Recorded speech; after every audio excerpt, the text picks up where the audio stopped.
Good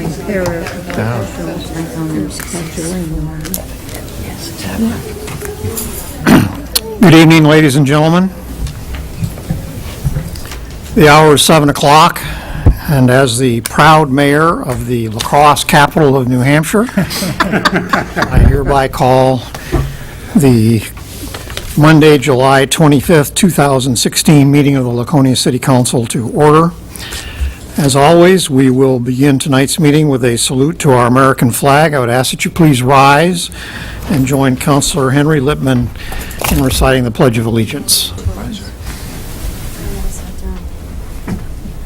pledge allegiance to the flag of the United States of America and to the republic for which it stands, one nation, under God, indivisible, with liberty and justice for all. Thank you. We'll note for the record that the minutes to tonight's meeting are being kept by City Clerk Mary Reynolds, and I would ask that she please call the roll. Councilor Doyle? Here. Councilor Bounds? Here. Councilor Lippman? Present. Councilor Bear? Present. Councilor Campbell? Here. Councilor Baldock? Here. Presiding Mayor Edward Hinkler? Present. Needs help tonight, so I'm going with present. One of these days, we're going to be unanimous. I don't think so. Let the record show that all 6 councilors are present tonight and a quorum for this meeting has been established. We'll also note for the record that the council is joined at the front table tonight by City Manager Scott Myers and the City Finance Director Donna Woodeman. For our first order of business tonight is a council proclamation, and for that I'm going to come around to the central microphone.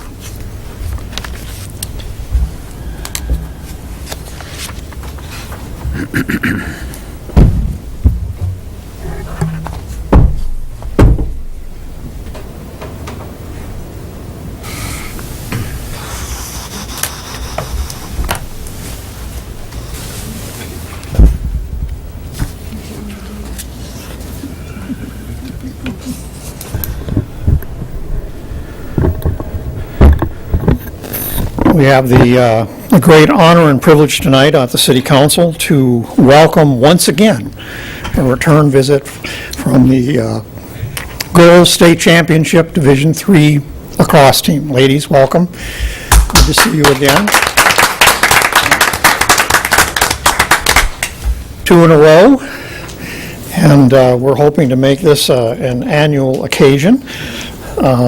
I know that's easier for me to say than it is for you to do, but nonetheless, I want to start off by saying, on behalf of all of us, how very proud each and every resident of the city of Laconia is in each one of you. And we could not be happier with your achievements, both on the field and in the classroom at Laconia High School. I have a proclamation to start out reading, if I could. And it says, whereas Coach Carrie Howe and the Laconia High School girls lacrosse team has demonstrated excellence by winning the NHIAA Division III State Championship, and whereas as on June 8, 2016, in the mayor's birthday, I might add, in their second finals appearance, Laconia defeated Kearsarge High School by a score of 14-13 to win the Division III State Championship title for the first time in school history. For the first time, that's wrong, for the second time in school history. Whereas because of the dedication and commitment of the entire team and coaching staff, a championship banner will now be hung in the school gymnasium. And whereas the city recognizes that the future of our community lies in the initiative, enthusiasm, and spirit of our youth. And whereas several Laconia High School girls lacrosse players achieved special recognition, with one player being named by the U.S. Lacrosse Organization as an academic All-America, one selected to the New Hampshire-Vermont All-Star Team and competed in the U.S. Lacrosse Women's High School National Tournament, 2 selected to the New Hampshire Senior All-Star Team and competed in the Lions Cup Twin State All-Star Game, 5 selected to the Lakes Region Lacrosse Team and competed in the Grand State Games where they won the gold medal, and 6 players being chosen for the All-State team by the New Hampshire Girls Lacrosse Coaches Association. And whereas one member of the team has committed to a Division I college, and 2 members have committed to 2 Division II colleges because of their academic and athletic achievements, and whereas the Laconia City Council, the families and friends, along with sachems, young and old, would like to express our sincere appreciation for the accomplishments of the Laconia High School girls lacrosse team and coaching staff have made for themselves, their school, and their community. Now, I, therefore, the mayor, declare this to be Laconia High School Girls Lacrosse Team Appreciation Day.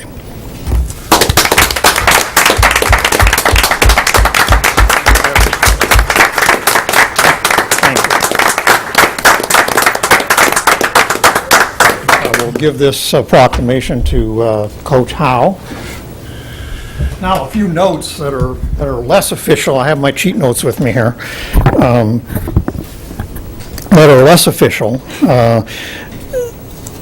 but I think, well, more informal perhaps, but I think some highlights of the season are in order now to record for one and all that are with us here tonight.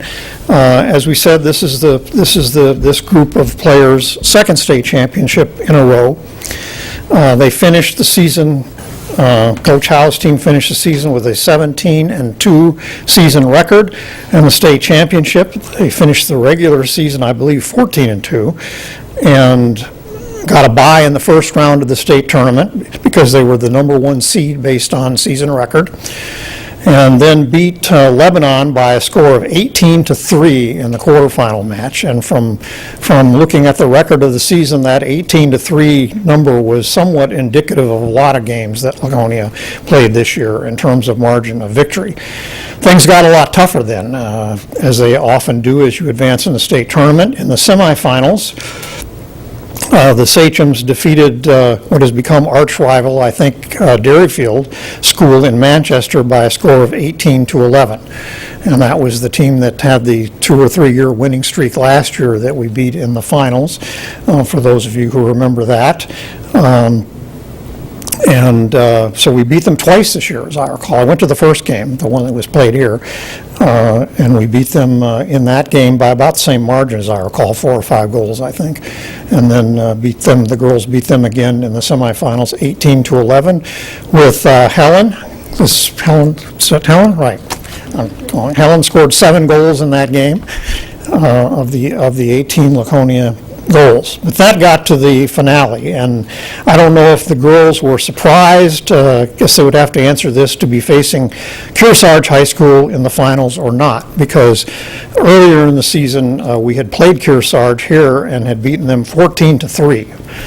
And but they obviously improved tremendously during the season and were every bit a worthy opponent in the championship game down at Southern New Hampshire University. In fact, with 10 minutes left to go in that championship game, the Sachems trailed by 3 goals going into the final 10 minutes, only to outscore the Cougars 6-2 over the final 10 minutes. Helen tied the game with 1 minute left, counselors, with her 8th goal of the game in that particular game. And with 5.1 seconds left, All-American Mackenzie Howe, where's Mackenzie? There she is. With 5.1 seconds left in the game, and the game seemed headed for a certain overtime period, Mackenzie scored the winning goal to win the game for Laconia 14-13. And I've heard, wasn't at the game unfortunately because I was out of town. Counselor, you and I were on a motorcycle trip, I believe. Yes, we were. That night. But the various reports that I read of the game in various papers around the state indicated there was a great deal of confusion over exactly what did happen in that last 5 seconds. But well, I guess we'll have to wait for Mackenzie to finish her memoirs to have to explain to us what exactly did happen. But for whatever or however, the ball ended up in the goal, and the girls had wrapped up their second championship season. On the season, Mackenzie wasn't mentioned by name in the proclamation there, but she in fact is one of 9 New Hampshire players from both public and private schools to be named an All-American selection in the sport of lacrosse from the state of New Hampshire. She was also named an academic All-American. And one thing that I would mention here, too, is that I had the pleasure again this year as mayor of being able to attend the Top 10 dinner, a wonderful tradition at Laconia High School now, where the top 10 seniors in each academic class are honored. And I know that at least 2 of the young ladies on the lacrosse team, 2 of the 7 seniors, were also in the top 10 of their class academically. And that was the 2 that I'm aware of anyway. Please mention if I'm missing someone, but the 2 that I'm aware of are Natalie and Mackenzie. Both were top 10 students as well as obviously great athletes. As mentioned in the proclamation, 6 players from the team were named Division I first team All-State players, which gives an indication of the tremendous respect that coaches, that team is picked by coaches from throughout the state, so that gives a good indication of the kind of respect that coaches around the state have for our Laconia team and their abilities. On the season, I was going to mention, okay, Mackenzie, we'll start with Mackenzie because she was a senior. 165 career goals. 68 goals this season, and that's in, I believe that 165, I'll ask Mom, that's in 3 seasons? Yes, because she went to New Hampton School one year of her high school career, and we're glad you decided to come back to Laconia High School, certainly our gain. So in 3 seasons of Laconia, 165 goals and 61 assists in 3 years, including 68 goals this year. Helen, who I mentioned earlier, had that 8-goal game in the championship game, had 75 goals and 18 assists for the season. I don't know if that's a record of any kind, but if it's not, it probably should be.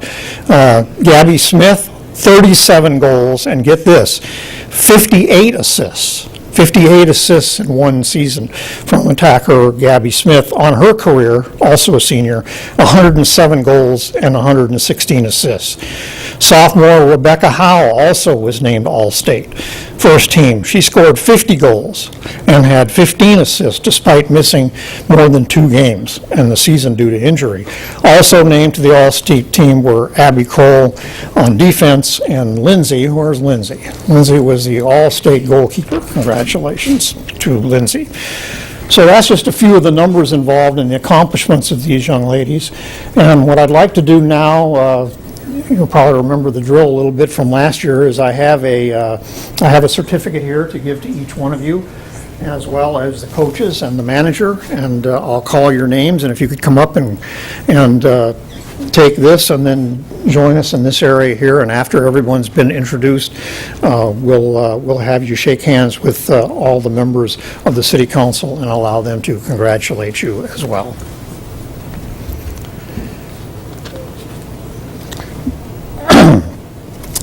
Okay, we're going to do the 7 seniors first. I know some of you are not here tonight, and by the way, I thank you all for taking the time out of your busy summer evening to come visit us tonight and allow us to publicly recognize you.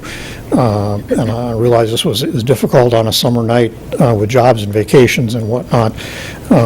So I believe some of these young ladies are not here tonight. So, Coach, maybe you can give me a hand here on the ones that aren't there, and I'll give the ones that aren't here to you. Haley Martell, senior, she's not here.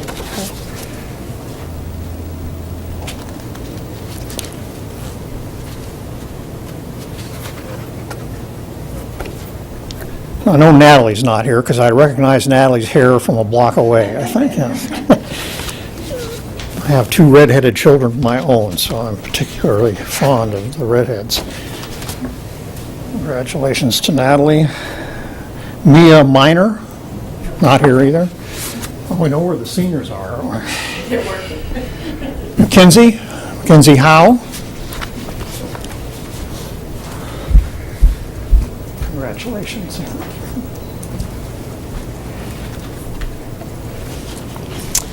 Gabrielle Smith. Gabby's not here.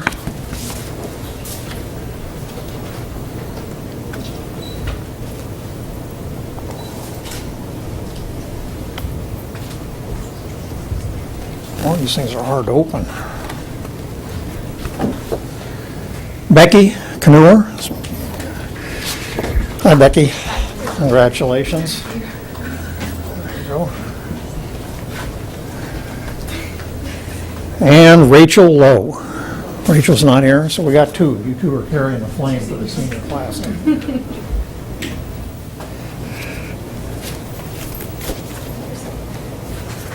Okay, underclassmen, Helen Totkus. Congratulations, Helen.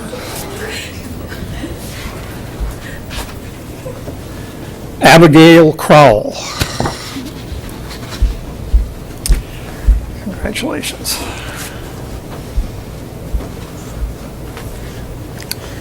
Tegan Stevens. Tegan, congratulations.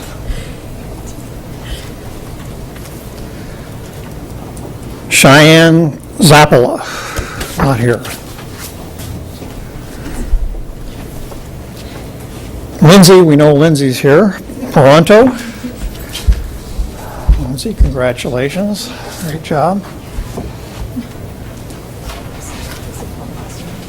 Rebecca Howe.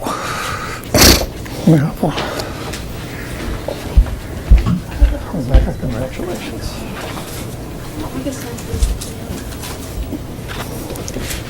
Emily Avery, not here.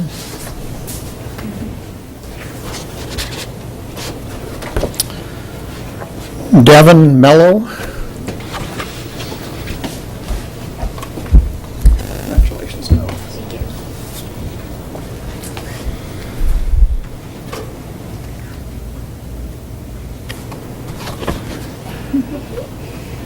Tiana Florence.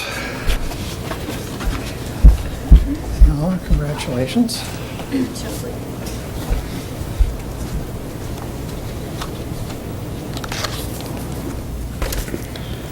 Skylar Totkus. We've got some runs in the family here with a couple of families, I can see. Skylar, congratulations. Sydney Stevens. Couldn't make it, but her sister's right behind you. Which one's the Stevens?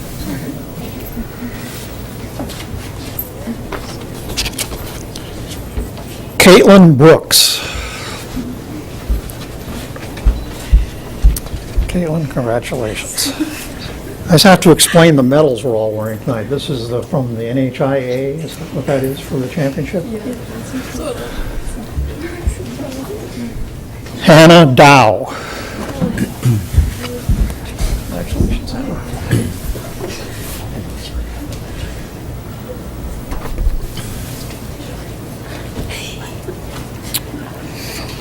Solari Chun.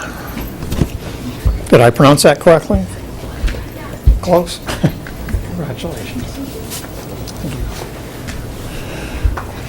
Somebody needs some rehab work before the season starts here.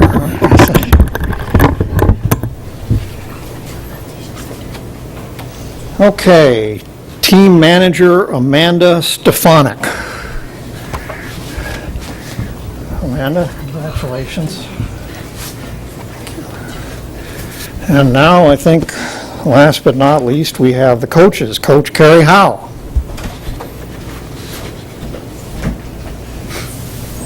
Congratulations, Coach. Great job. How many more kids you got coming down here? Just one, a boy. Oh, boy. he's Well, we have the boy. That's He won't play lacrosse. we're having the boys in at our next meeting I on the know. 8th because they also won the state championship. So we're much looking forward to that. Robert Howe.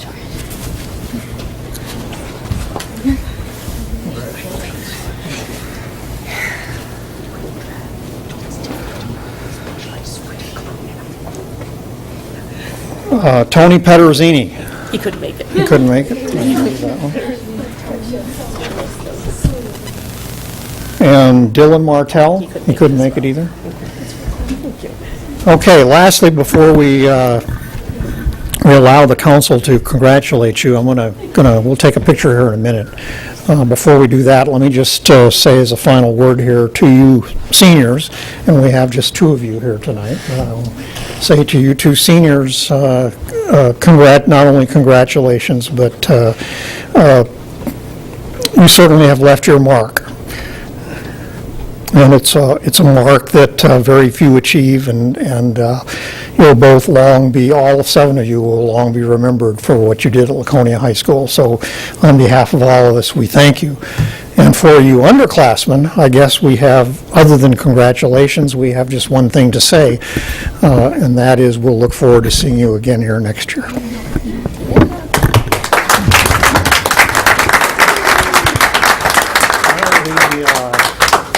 Circle in, maybe the taller girls can kind of get in the back. We'll let people who want to take a that's picture me. have a chance. I'll get in the front. Get in the back, tall girl. Here,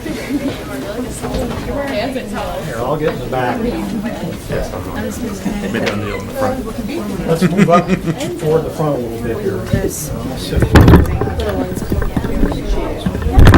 Now when you're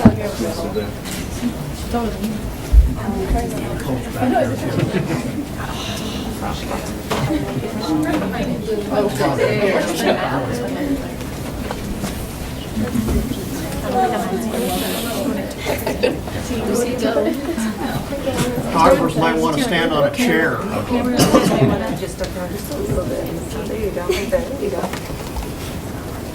Everybody see her camera?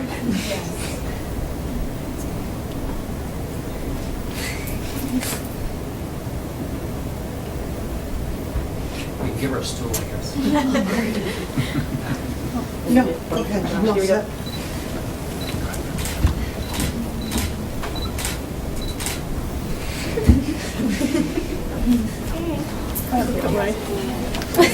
Okay, all right, so what we're going to do now is if we'll follow the coach here and form a line behind her, move around behind this way, counterclockwise and allow... Congratulations, thank you. Thank you. Good job. Congratulations. Good luck in the future, too. Nice job. Way to go. Thank Very you. well. Thank you. You go. Working hard. Yeah. Congratulations. Wow. You don't get better soon. Excellent. Oh, Drew was he? I'm amazed. Congratulations. I'm astounded. I can't follow him. I'm so proud of you. Good job. Take care of that foot. Way to go. Good job. Good luck in the That's future. terrific. All right. Welcome to the Thanks, Coach. Great. Good work. Wow. Yeah. Good job. You go. Great job. Good job. Thank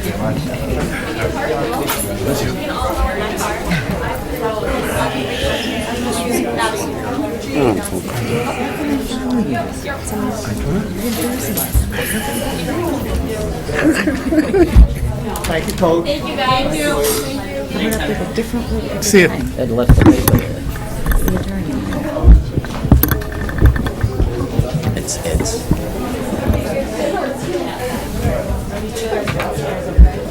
So this is where we think Sachem's... Should have done that at the end of the meeting. Be here for longer. I know you would. Should have waited until the end. Well, we know what the true business of this meeting was tonight, huh? I would. Armin would. Well done. Next meeting, Drew Muzzy will be here. Wow, the room emptied out pretty fast. Yeah, I know how to clear a room. Okay, back to the agenda. First item of regular business is acceptance of previous minutes. Those minutes, I believe, start on page 5 of your packet tonight. Minutes of the meeting of July 11th were distributed to the council on the 15th. No corrections were received in the clerk's office. Any corrections to be made at this point in time? If not, I will declare that the minutes to the meeting of July 11th are approved by the council as submitted by the clerk. Consent and action calendar. We have 2 items tonight. The first one is on page 15 of your packet.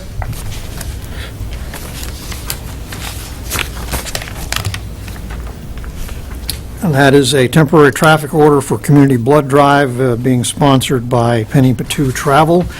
for Wednesday, August 24th, 2016, involves the City Hall parking lot. A motion would be in order to approve that request as submitted. Moved by Counselor Bolick. Is there a second? Counselor Doyle, thank you. Any discussion? All those in favor of approving the traffic request for the Penny Patu blood drive, please raise a hand. We have 6 votes in the affirmative, and that motion carries. Next up on page 17 is a request from the clerk to set the polling hours for the state primary election to be held on September 13th, 2016, and the state general election to be held on November 8th, 2016. Both, the request is from 7 a.m. to 7 p.m., a routine request, so a motion would be in order to set the polling hours for the state primary election on September 13, 2016, and for the general election on November 8, 2016, as being from 7 a.m. to 7 p.m. Moved by Counselor Bolduc, seconded by Counselor Doyle. Any discussion? All those in favor of approving those polling hours, please raise a hand. Right. 6 votes in the affirmative, and they are adopted. Citizen comments for matters not on the agenda. Is there anyone with us tonight who wishes to address the council on any matter that is not on tonight's agenda? Moving along, we have no presentations tonight. Mayor's report. A couple things I'd like to mention quickly. One is that I had the occasion last week to sit in the audience for another meeting in this room, and several councilors were there. It had to do with the debriefing, if you will, on Motorcycle Week. And one thing I noticed was the tremendously varying sound quality. They did have the microphones on that day, and the reception in the seated area was uneven, to say the least.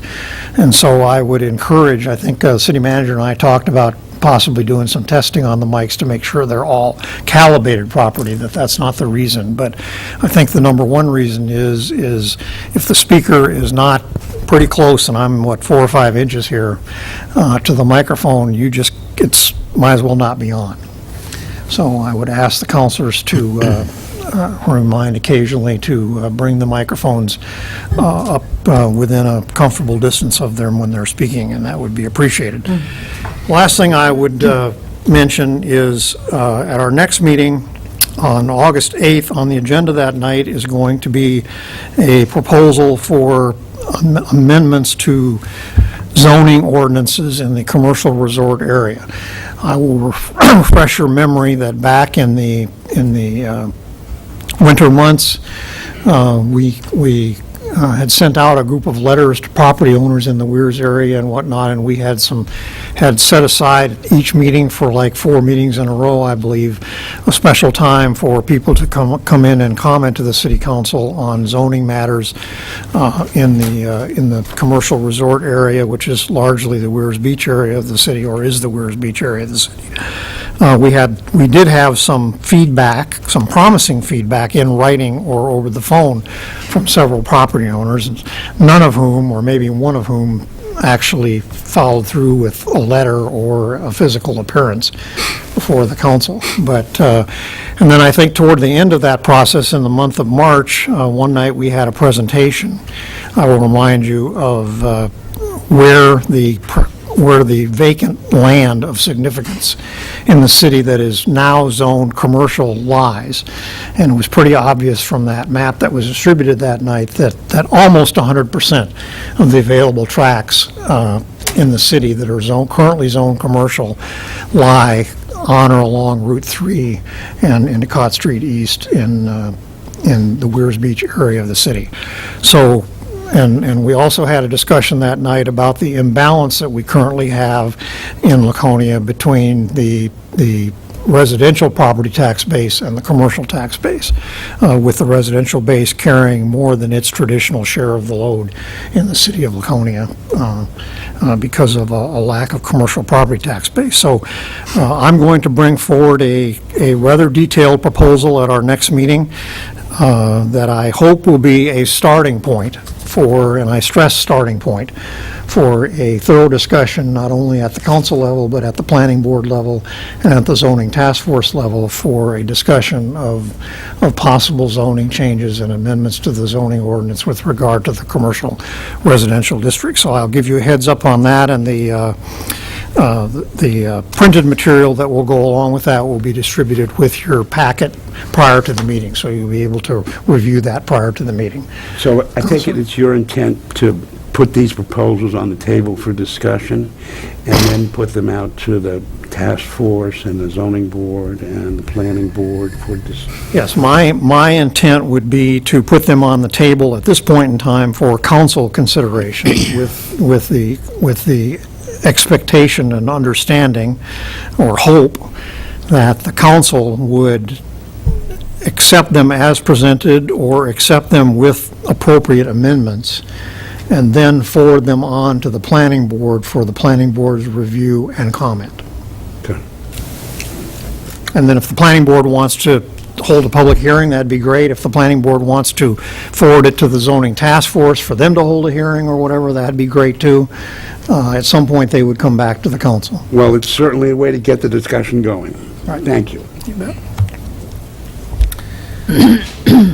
Okay, committee reports. Government operations and ordinances. I believe Councilor Doyle would like to schedule a meeting. I would, for the no parking zones that, to be established on Centenary, Haven, and Moulton Streets. Where? There's two of them out in the Weirs and one on Moulton Street, the request for that.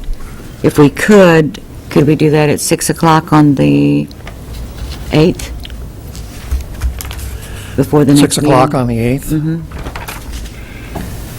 So that affects directly Councilors Myself, Counselor Bounds, and Counselor Councilor Golder. Bounds and Councilor Bolduc.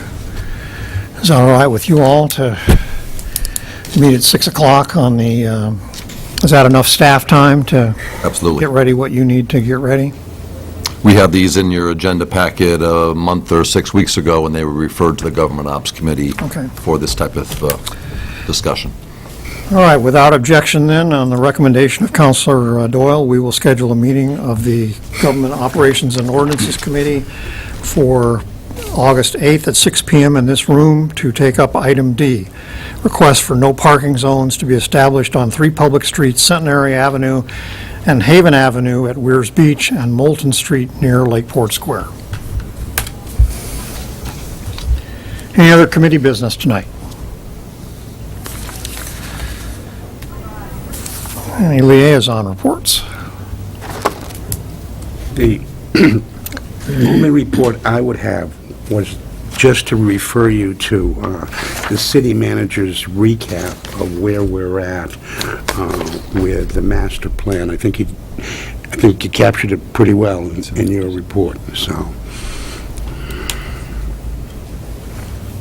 And that's in your report tonight, is it not? Yeah, okay. Okay, citizens' request to comment on current agenda items. Is there anyone with us tonight who would like to comment on a matter that is on tonight's agenda? No one? Okay, we're moving right along then to the manager's report. Mr. Myers. Thank you, Mr. Mayor. I will try not to slow down our progress and our pace this evening. So included in your packet for the second meeting of the month, we have the project updates.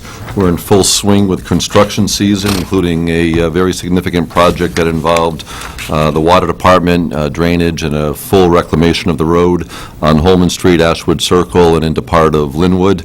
I'll tell you from firsthand experience, on Friday I was living on a dirt road, and by this evening I've got base course pavement down there. So I'm sure it has been a long process in a very dry summer, so I know all of the neighborhood will be pleased that some of the dust will be mitigated at this point. Beyond those projects, at some point in the near future, we'll be heading over to the Lakeport Square area, looking at Gold Street, Railroad Avenue, Park Street, and 4th Street. And those are targeted. I don't have specific dates at this point, but those are the next ones. We continue to work with folks on Lakeside Avenue regarding the major project going on there this fall, working with Eversource, taking the lead in designing the the installation of the utilities to go underground. The Weirs TIF Committee has met and is looking to have a recommendation to the council for the August 22nd meeting as to that additional amount that we had discussed above and beyond putting the utilities underground and the street lights. They're going to come back with the crosswalks, any recommendations for sidewalks and those types of things. We've been working with that committee. They've been active there. We keep active on a lot of fronts this time of year. I know Parks and Recreation is going very busily ahead with a lot of projects they have. A hot summer, the beaches are busy. We do have ongoing problem with Canada geese over in the Opeechee Park area. It's just gotten to the point where we're having some challenges. It's too late in the season to be discussing anything specific for this season, but we might have some recommendations coming forward regarding doing some a little more drastic measures and helping to cull the Canada geese herd over there, which is really making some of the beaches close to Is inusable. that beach open? They are open. What we have been doing is putting the fencing along the beach at the Cove to deter the geese from coming in, and Kevin Dunleavy, our Parks and Facilities Director, is here, and he can probably speak to it a little better. He's indicated that some of the property owners, private property owners around Opeechee, are becoming a little more aggressive or ingenious in their approaches to keeping the geese off of their property, and therefore now they're coming over to the beach at the Point, which is really causing some challenges there with swimming and families utilizing it. So I think we will be having some discussions there going forward. And as Councilor Bounds indicated, we are moving forward with some of the final components of the master plan. We are going to be reaching out to the Lakes Region Planning Commission to assist with a couple of the chapters there that are listed in your report. Beyond there, the bridge maintenance that we were working on the half dozen or so bridges for more routine maintenance has been wrapped up, and all of that work is completed. So happy to take any questions that you have on the project report. Also included in your packet, we had the recycling report, so you have two documents there. The first one is the comparative cost for the fiscal year from the 2014-15 to 2015-16 just completed. The long and short of it is, in terms of dollars, based on the tonnage collected curbside only this is, we spent about $12,000 more in the budget year just completed than we did the prior year. I will draw your attention down, so comparatively, the tons collected curbside in calendar year 14-15 was 3,572. The tonnage collected for the most recently completed fiscal year was 3,653 tons, so about 81, 82 additional tons collected. That's probably within a realm of a margin of error. Changes in the economy can drive some of those things. So that number seems to be in line. The one that concerns me a little bit is the very bottom of the page, highlighted in the yellow, the total tons of recycling collected. And again, this is just on the curbside route. We're at 1,459 tons through the 14-15 fiscal year, and only at 1,405 tons for the most recently completed. So we're down 54 tons of recycling collected curbside. We didn't see any significant increase year over year in the remote locations to indicate why. I did share with all the members of the council and the mayor about 6, probably 8 weeks ago now. We did what we referred to as a trash audit, where we had a 2-person vehicle drive out in conjunction with the trash and recycling trucks on a recycling collection day, and we visually looked at every property that was on the collection route Monday through Friday, and we identified properties that either had violations in the amount of trash they were putting out, exceeding the limits, not putting them in containers, obvious recycling mixed in with the trash, and we mailed out 700 targeted letters to property owners and identified what we saw and what we could use their help on, and pointed out, hopefully in a supportive way, of having them help us support our recycling initiative. So when we got the most recent collection data, which is the second sheet that's in your packet, that was the 2-week period, and again, we only collect the recycling every other week. That would have immediately followed receipt of those letters. And again, 700 letters out of about 3,500 stops represents about 20% of the properties had some sort of issue or challenge that we pointed out to them.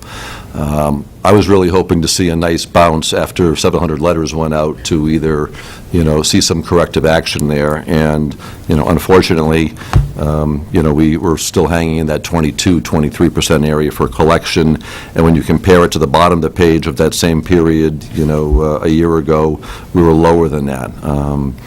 The total tonnage collected is similar. The amount that was collected, put in the remote locations is in a similar pattern. So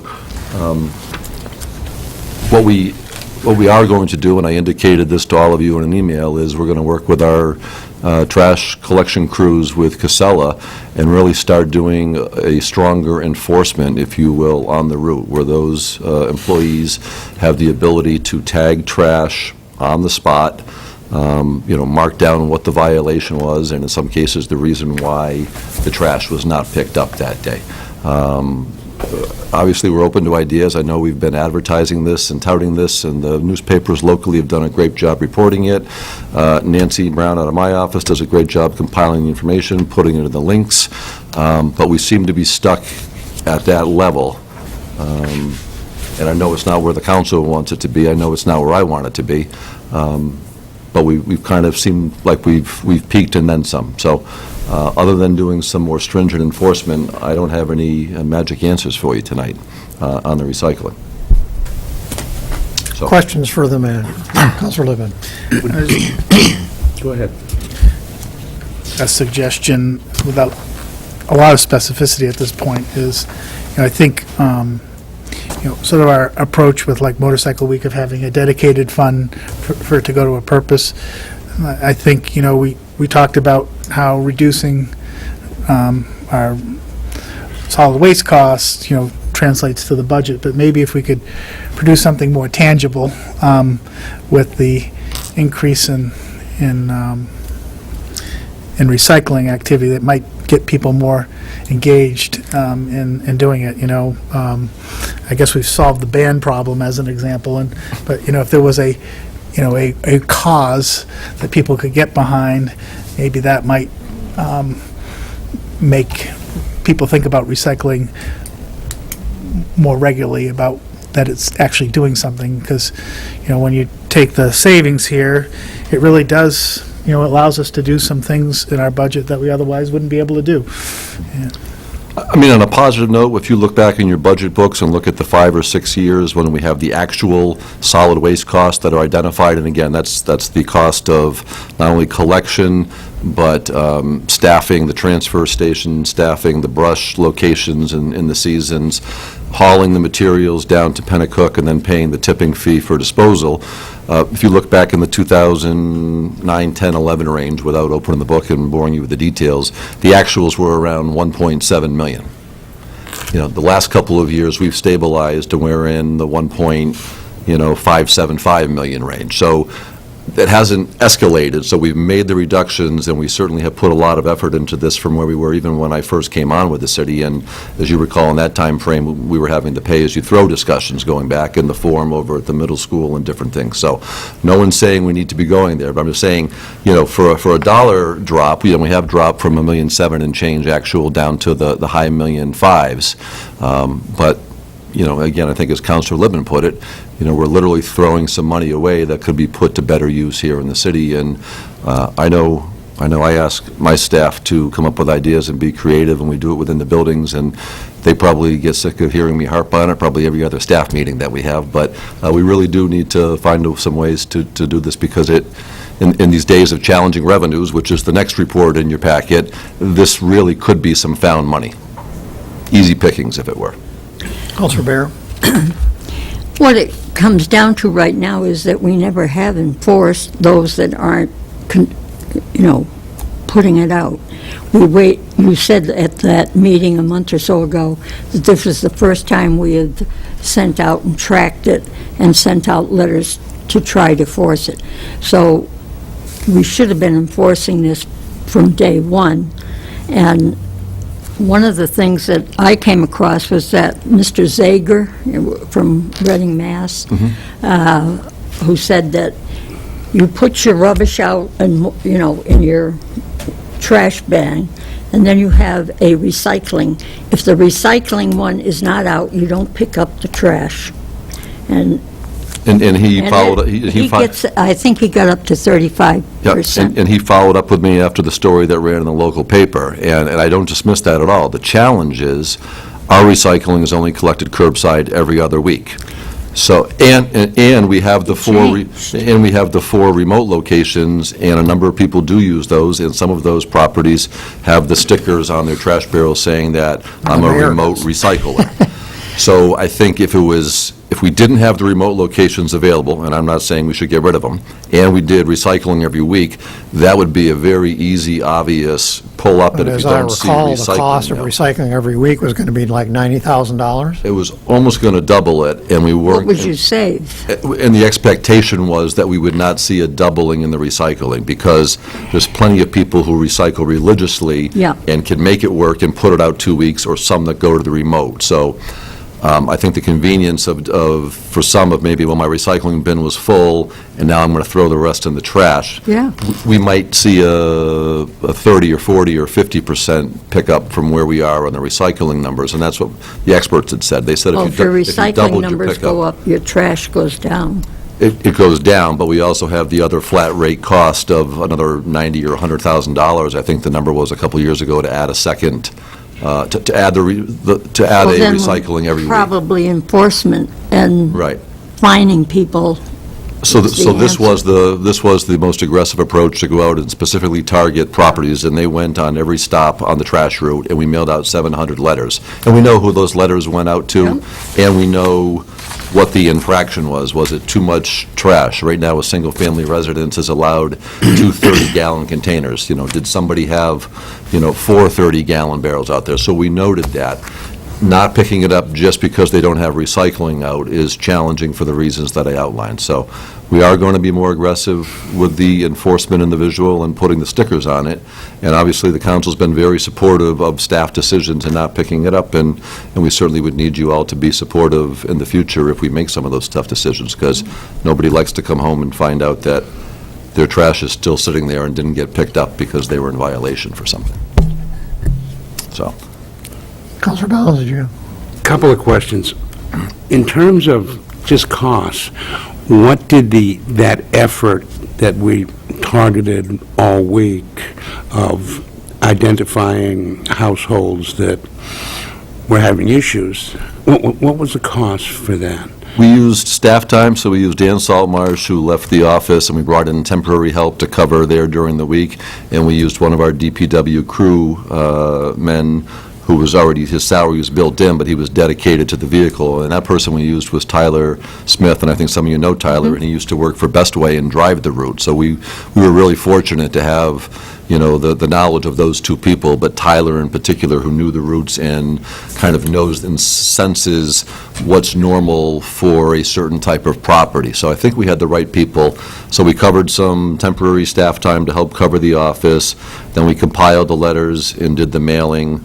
If I had to put a number to it, we probably spent somewhere around $1,500 in added cost, and then we diverted some existing staff time for this targeted purpose. The reason I asked the question, but I forget, so remind me, in that letter, did you tell the property owners that we were going to start issuing stickers, violation stickers? We indicated that they were in violation, and if people continue to be in violation, we might not pick up their trash. We gave them not verbatim the entire trash ordinance, but in more of a wordsmithing said, a single-family residence is allowed, 2 30-gallon containers. You can see the whole ordinance here. We told them again that, you could put out unlimited recycling. We told them where the remote locations were. So we tried to make it as user-friendly as possible for I'm them. not complaining about Yeah, that. I don't have a copy of the letter in front of me, but But it's on the, we can get it. I don't know if we said the next step is we will not pick up your trash. The only reason I say that, because I would just, in my way, I would like try to take initially a kinder, gentler approach, and that is not do the same full monitoring, but do the week run, identify the properties that are still in violation, and then do a letter of warning, and it said, look, we've told you twice, or something like that. I'm sure you could write it much better than I. Look, we've told you twice. If you continue to be in violation, you will be cited. I mean, I just think people, if we've had this long-standing policy of not issuing citations or not enforcing 3 garbage cans as opposed to 2, that we ought to give those folks that we've identified some kind of a warning. Look, we're trying to be nice, we want your help, but this is what we're going to start to do. That's my suggestion. And the crews on the road with Casella do have tags and can mark down a box.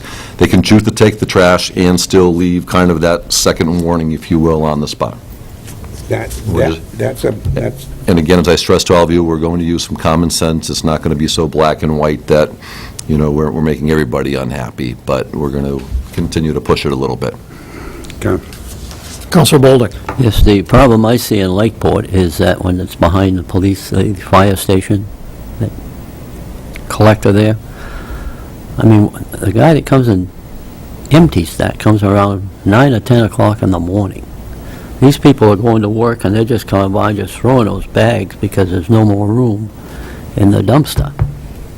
Shouldn't they be picking that up before people wake up in the morning so that they don't have that all around that?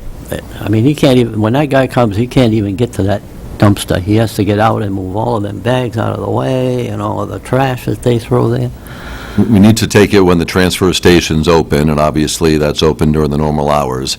It's not set up where they can bring an extra dumpster and drop one off and take it because they're just shuttling it back and forth. The Lakeport one in particular, we had found was really filling up, and we made a targeted effort to try to get that one first thing on Monday morning because we were finding after the weekend, particularly in Lakeport, that one was overflowing and people were just dropping it because there was no room. So we've, in the summertime, all of those remote locations are picked up 3 times a week, and we really try to get Lakeport, you know, first thing on Monday morning as a key. I can't tell you the exact other times. I'm sure it's the same truck that is going to Memorial, you know, Park and going to Messer Street and going to Lakeport, so it's not like Casella has 4 different trucks. They can come in and pick it up. It's kind of This morning, he didn't show up there until 10. It's kind of a shuttle system. So again, Casella's covering the 4 remote locations, and we do try to tell them that the Monday one needs to be picked up in the morning as opposed to picking it up at 4 in the afternoon on the Monday. Part of what has helped now, because Southdown and Long Bay have gone to recycling recently, and that was the closest one. When they went to recycling about 2 years ago, I think that alleviated some of that weekend crush because they're able to recycle within their association right now, and that wasn't the case a couple of years ago. So we're always open to ideas on how to improve. Some of it is logistics. You know, we tried to focus this last couple of weeks on no plastic bags being in, and had a video clip to the links, a short 1-minute video on this is what it does to the machines, and telling people they should bring their, you know, plastic grocery bags and retail store bags back to a outlet that recycles them there with the bins right by the front door. So we're continuing to do the outreach. It's just Because this guy, he doesn't go up to the center up on Parade Road. He goes down onto South Main Street somewhere. When he picks that dumpster up, he doesn't take a right. Down to Lindsay Court. He goes right up around Lakeport Square and heads down Elm Street. And Union Avenue. So I don't know where he goes with it, but he's not going up to the dump site. The big dumpsters, they may be taking somewhere else where they're already at capacity. They may be taking those, rather than emptying them at our transfer station and then having to turn around and repacking it, they may be taking that to a bigger facility that's geared up for those 30-yard roll-off dumpsters. Because he's gone quite a while before he comes back with another one, and when he gets there, the place is full again. I mean, it's just unbelievable. That's part of the challenge that we have. A lot of Massachusetts plates that I saw there. A lot of those Massachusetts plates pay taxes in Laconia. So we'll continue to work on that, and we welcome your input. The final document that's in your packet tonight was put up by the New Hampshire Municipal Association, and it's a snapshot of state aid to municipalities on a number of fronts over anywhere from the last 8 to 15 years in areas of highway funding, environmental funding, retirement system contribution, rooms and meals tax distribution, gas tax distribution. Felt it's an important document with some of the downshifting that occurs when that money does not come locally. It does help the state balance its budget, but in a lot of cases, they're balancing it by not returning revenues that are required to go to the local level, and that certainly adds challenges to decisions that we make at the local level. This being a statewide election year for governor and senators and representatives, I just thought it was great information to share with all of you, and I won't go into it any further than that, but if there are any questions, I'm happy to answer. And as always, full disclosure, I am currently the chair of the board of the New Hampshire Municipal Association. Questions or comments for the manager? Counselor Hamel. Scott, quite a few meetings ago, I asked about, has to do with roads, Beaman Street and Highland Street. Highland Street, after they did the repairs, they're supposed to go back 3 months later and do the infrared, and we're at the 7th month of this year, going to the 8th. And there's also a few other areas that have gotten worse on other manhole covers and drains on Highland that need to be looked at. So, as you all know, Paul Moynihan is retiring Correct. as of Friday, and I've told him he can't retire until that document's in my hand. So not only with those two streets that you mentioned, but the specialty cuts with a few of those that were holding funds for some of those cuts that came into, I expect to have that no later than Wednesday of this week. He's got the contractor was coming out either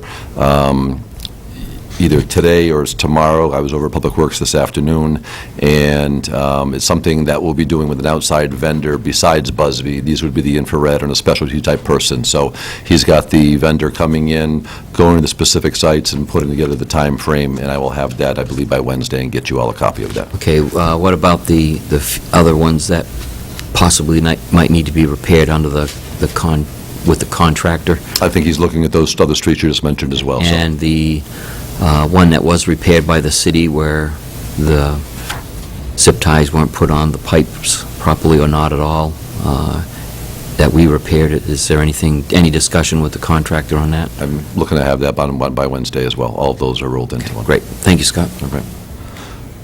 2 other items, or actually 3 other items for you. We're still hanging out there on one motorcycle week bill, and it was just for lighting. And we had budgeted for the light poles, towers, so we had budgeted $400 for that. That bill is still outstanding, but as we stand today, the net to the good is just a little bit over $3,000 pending that one bill. So I think we're going to be in the $2,000 to $3,000 range when that settles to the good for the motorcycle week account.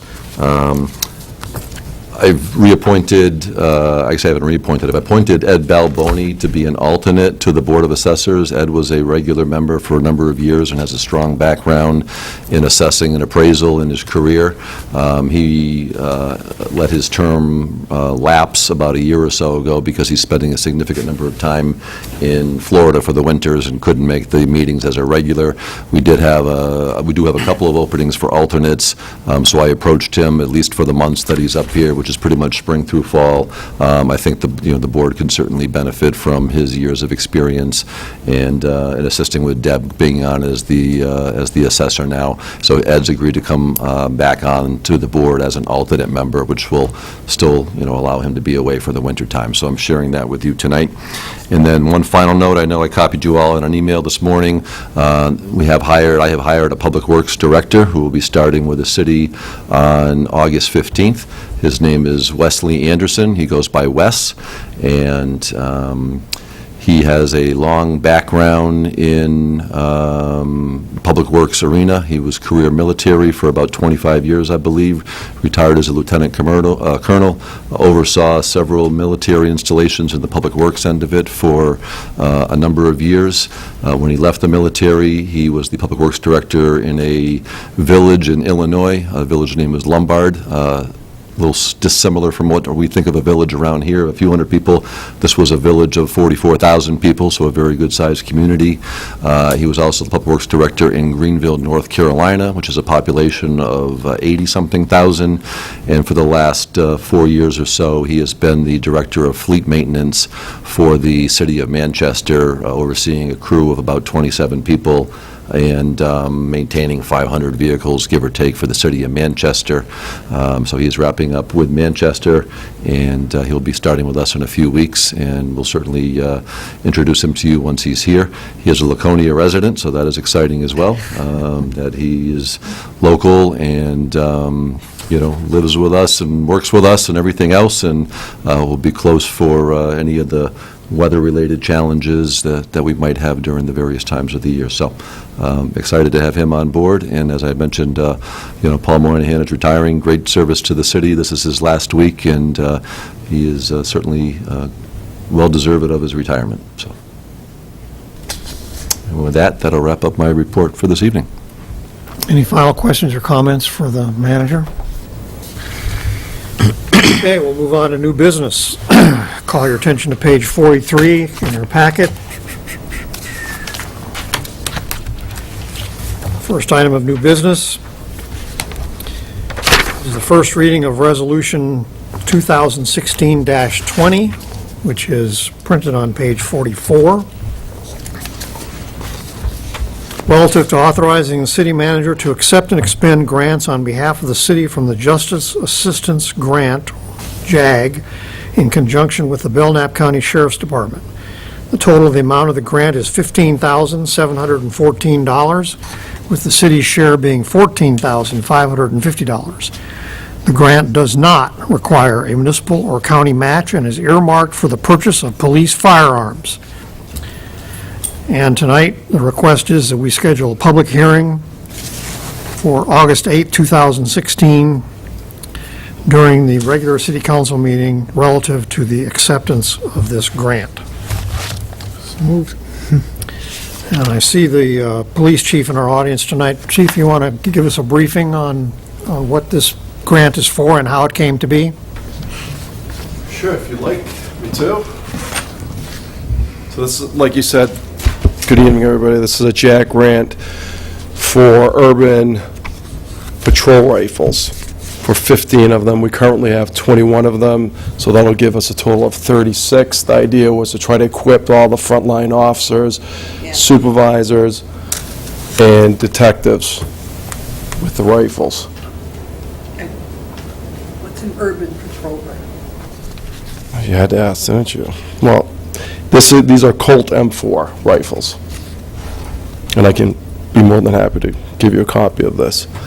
Obviously, in this day and age, we want to make sure that the officers are fully equipped with the latest equipment, firearms, and training for any type of scenario that may happen. There's oftentimes that we get calls where weapons are involved, and we're responding to that in conjunction with the Belknap County Special Operations Team. So those officers are taking up positions, perimeter positions, but obviously need to be equipped and trained with dealing with all kinds of different scenarios that are out there. So the thought process was to try to have every officer assigned one, because you have to actually set the sights for each of these, and it's specific to the person who is utilizing that weapon.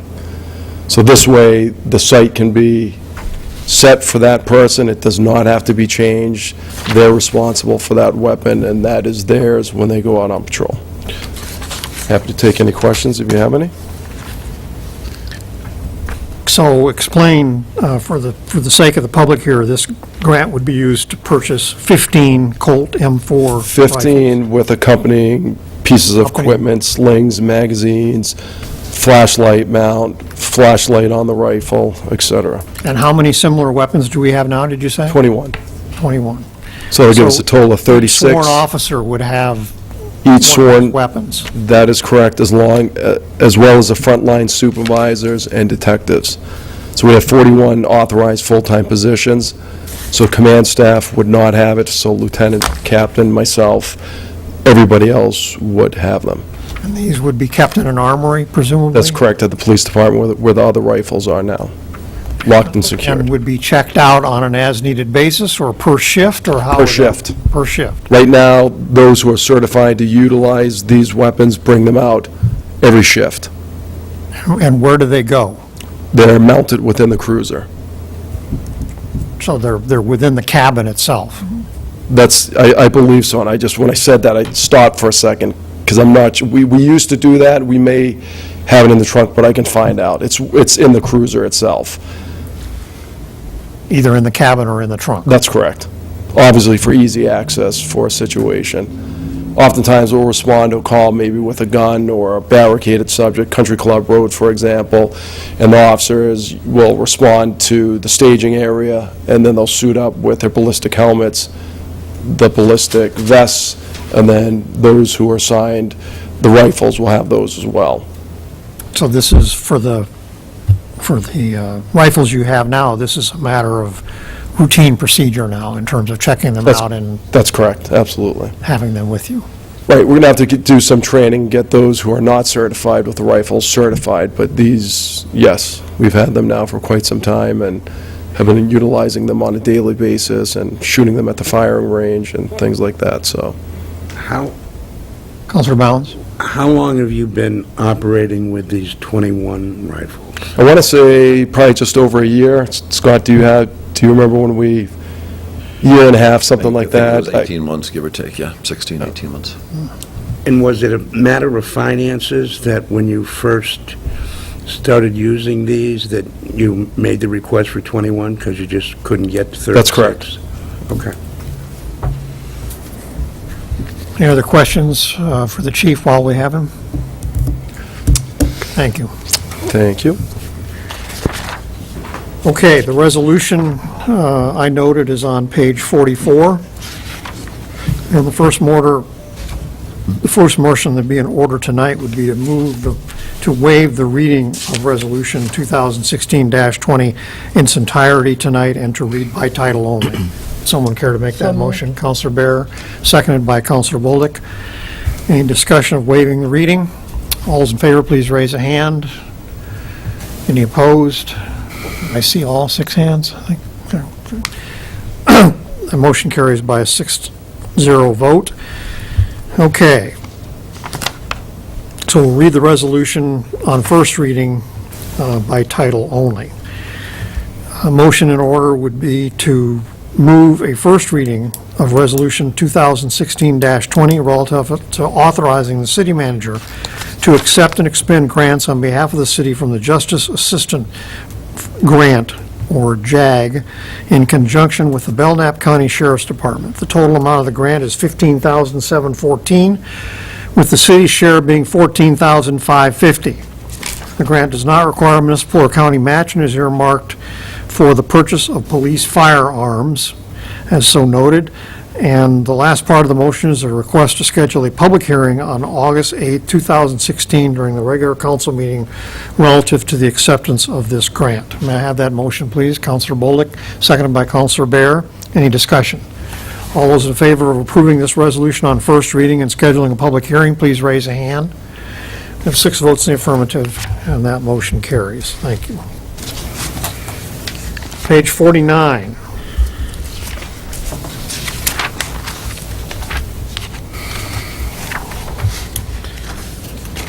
We're on to budget matters now, or budget-related matters related to the fiscal year 2017 budget. We discussed at our last meeting. The first item of new business under this is to transfer from impact fee roads account to DPW street repairs $16,000. Before we get to making motions, any questions about this? I think we discussed this last time. We took $16,000 out of that account at our last meeting to complete the budget work, and we're putting it back in now, taking it out of impact fees. Okay, a motion be in order to approve the transfer of $16,000 from account 50-301-001-0005, impact fees-roads, to account 01-497-500-0013, DPW street repairs. Moved by Counselor Bolduc, seconded by Counselor Doyle. Thank you. Any discussion of that transfer? All those who approve of making the transfer, please raise a hand. We have 6 votes in the affirmative, and that motion is carried. Next up, page 50, is project funding for the new fiscal year from the non-capital reserve account. Okay, and this is, again, before we get to making motions to refresh everyone's memory, we talked about Memorial Park bleachers, $15,000. We talked about window repairs at Laconia High School. We talked about $10,000. We talked about Levitt Park tennis courts, $78,000. And we talked about playground revitalization, $15,000. So what does all that add up to? 25, 35 plus 78? 31, is it? $113,000? Yeah. So it would call for a total of $113,000. I think 118. 118. 118. 18. My math is wonderful. I was subtracting instead of adding. All right, $118,000 to be withdrawn from the non-capital reserve account and to be expended on these 4 items. Any questions before we get to motions?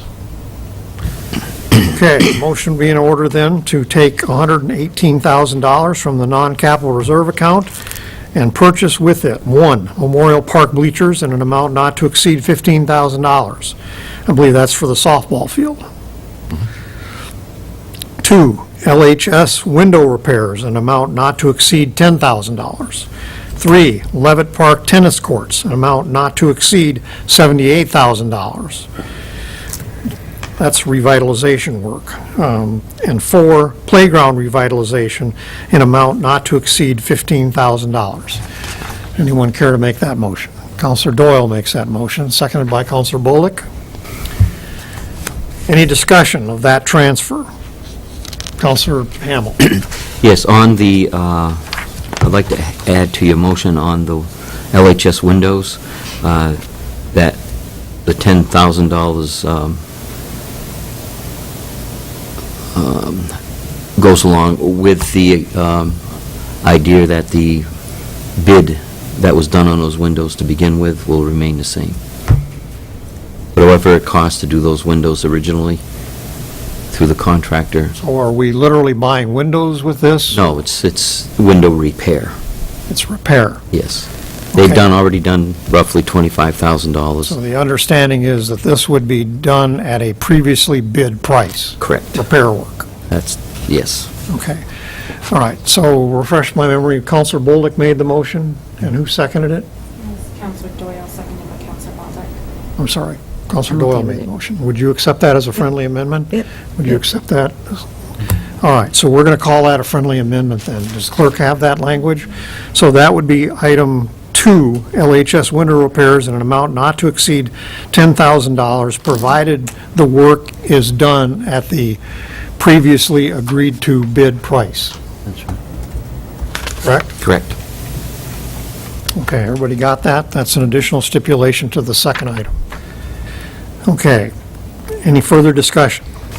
All is in favor of withdrawing $118,000 from the non-capital reserve account and spending in the 4 itemized, aforementioned ways, please raise a hand.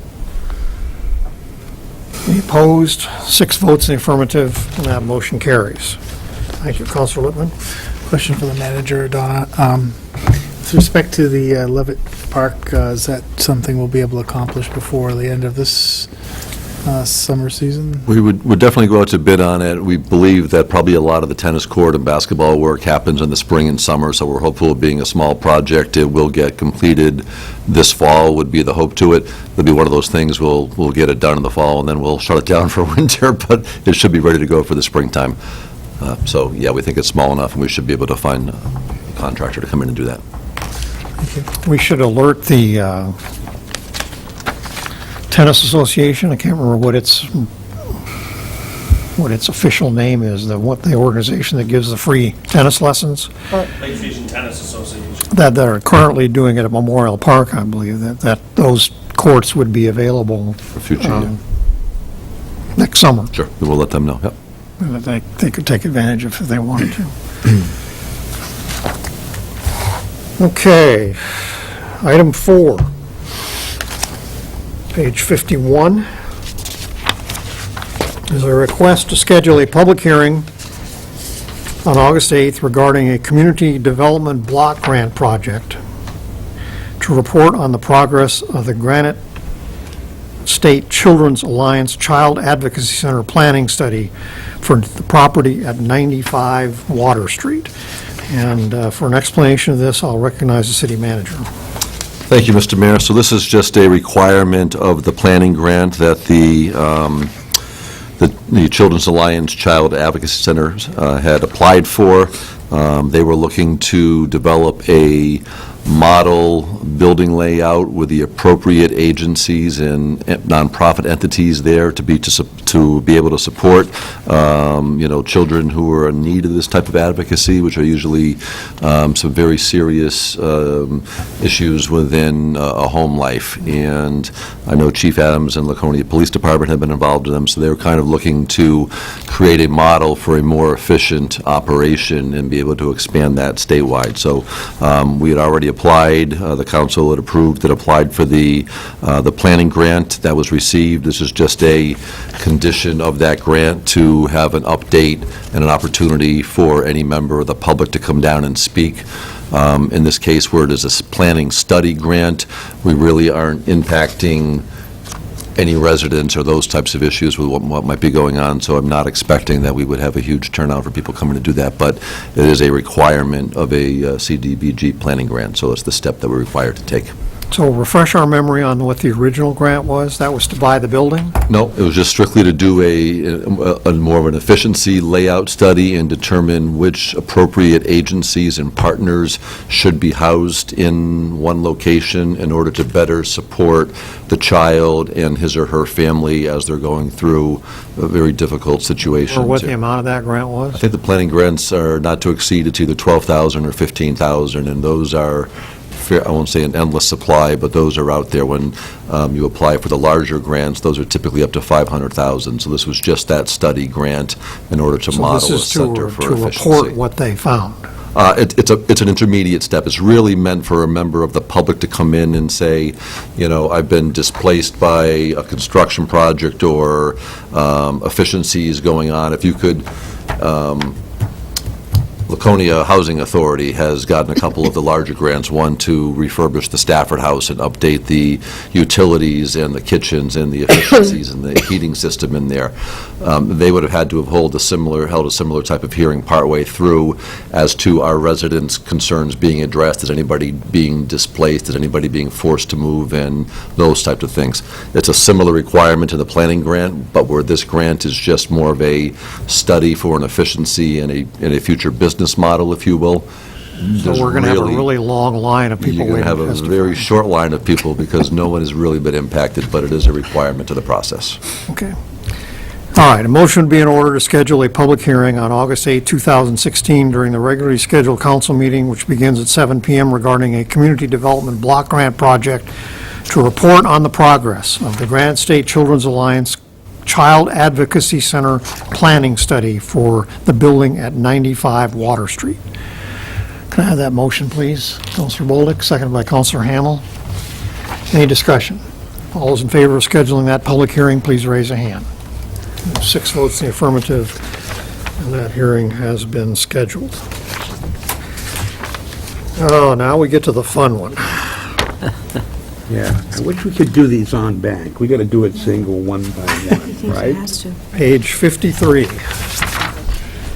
Encumbered balances as of June 30th, 2016. just to remove some angst, you can do this as presented. You can reference it, you do not have to go through the bold and each individual account number or whatever on this one.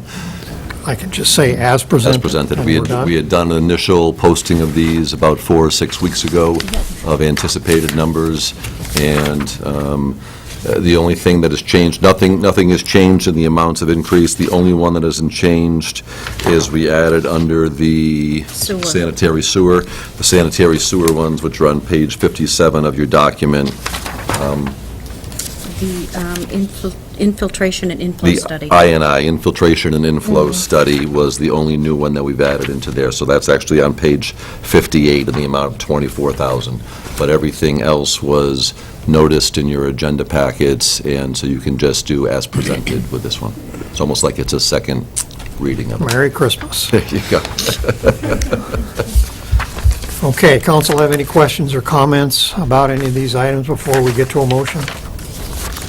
For the sake of our audience, these are monies that were appropriated for fiscal year 2016 that were not spent and that we're encumbering those balances over to be spent in fiscal year 2017. And a full list, even though we're not going to read it tonight, is available at the manager's office or at the finance director's office, if anyone is interested. Okay, a motion be in order to accept the attached encumbrance balances from the fiscal year 2016 to fiscal year 2017 as presented and outlined in a memorandum from Donna Woodeman to the city manager dated July 22, 2016.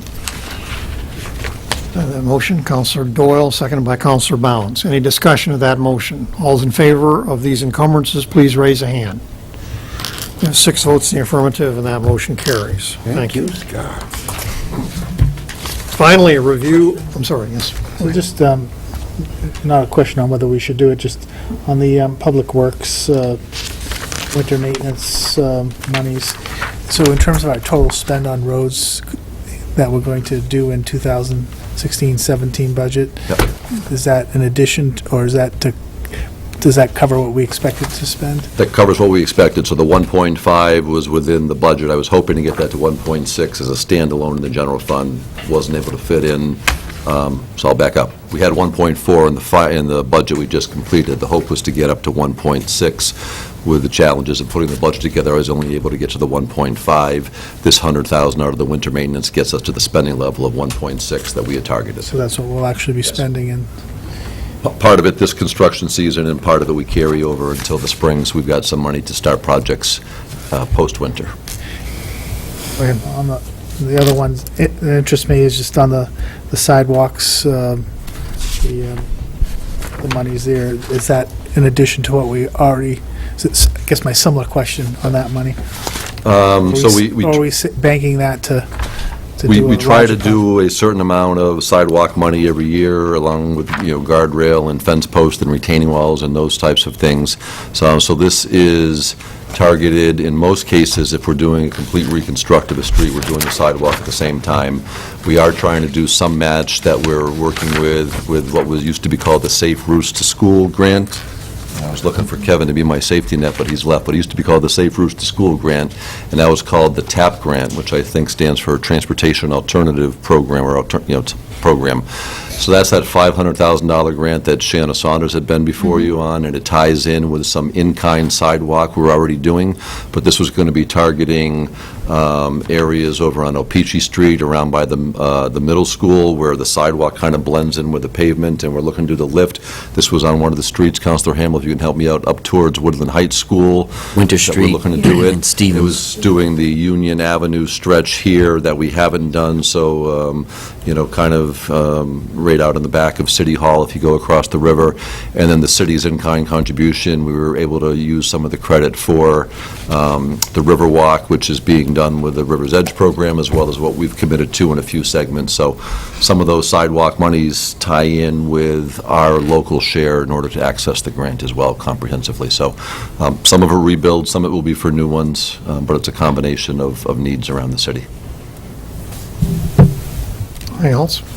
So, on the Internal Services Fund, the 31,489, basically, it's sort of like using it as a reserve.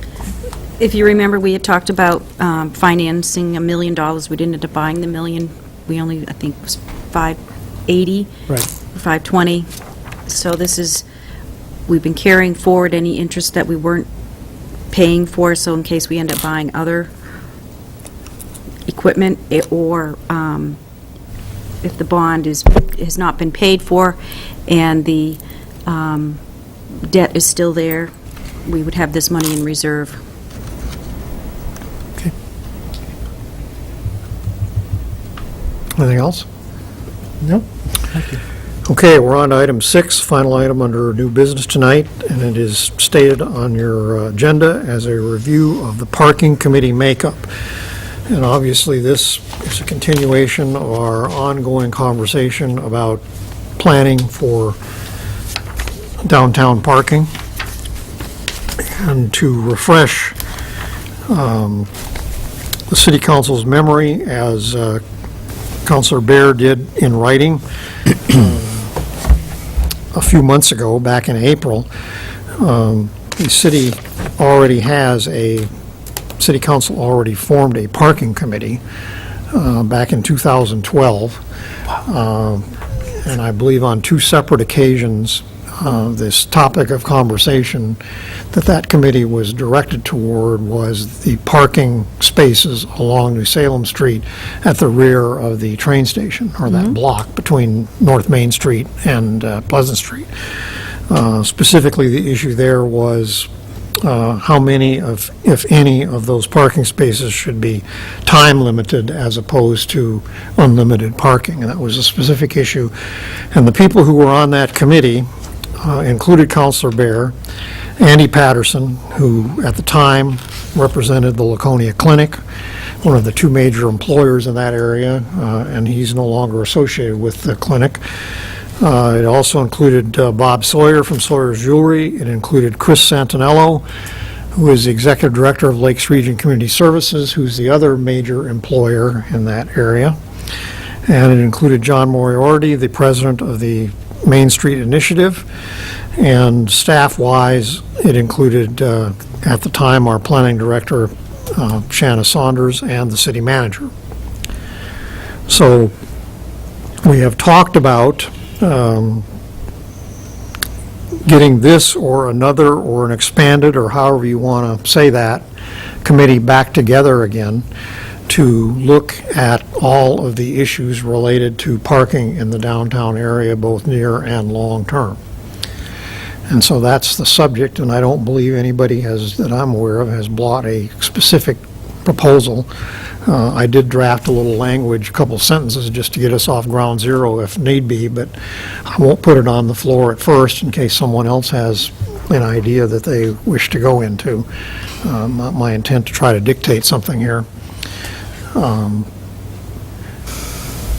So I think the idea is for us to have a general discussion tonight, possibly take action as to what direction the council wants to go to and what it expects to see. Well, Councilor Some Bolton. of this is no longer going to be parking, where on New Salem Street, those are gone, I'm sorry? for the WOW Trail.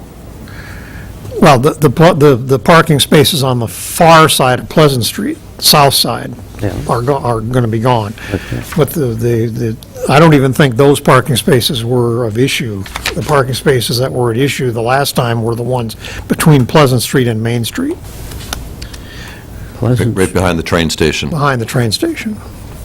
Lakes Region Community Services had just bought and renovated the federal building, and there was a shift in dynamics, and that's what caused some of the... To oversimplify, parking there question. was a friction between downtown merchants who would prefer to have limited hour parking to produce churn and turnover, and employers who wanted their employees to be able to park there all day.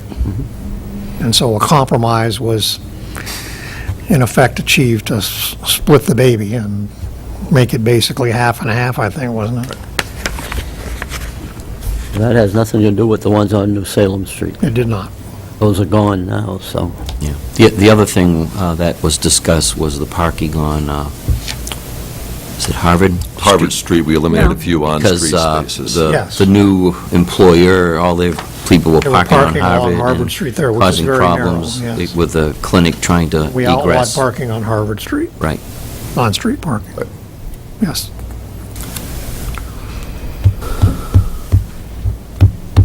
So, anybody got any thoughts, ideas? Counselor Bounds? Well,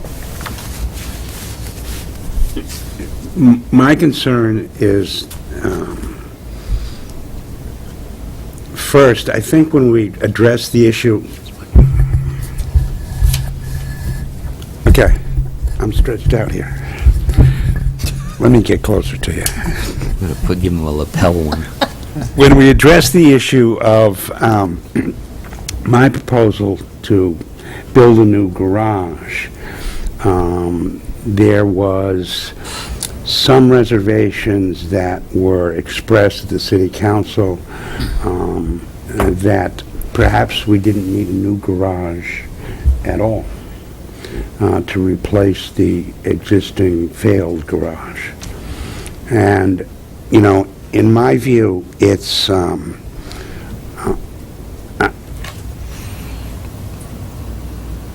not sure I would take that view, but if there's some reluctance or there's some concern by members of the city council that in fact we don't need to replace a garage, that would save us a whole lot of money in terms of what we're doing with the downtown and our efforts to revitalize it.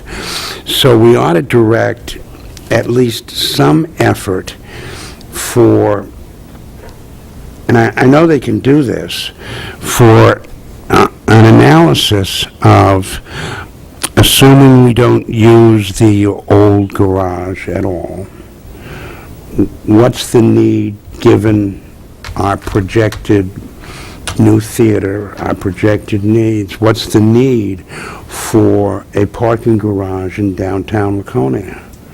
Because if you really want to revitalize the downtown, if that's your goal, and I think that's a goal shared by everybody here at the table, if we can accommodate that effort in terms of public partnership, if we can accommodate that effort with a much less financially demanding solution than a two-story or two- or three-story parking garage, then that's the way we ought to go. But I don't think any of us here can give us that particular answer. I don't think that walking around downtown and counting cars is going to give us that answer. I think what we need to do is we need to find somebody who can give us that answer on the future needs of a parking garage in downtown Laconia.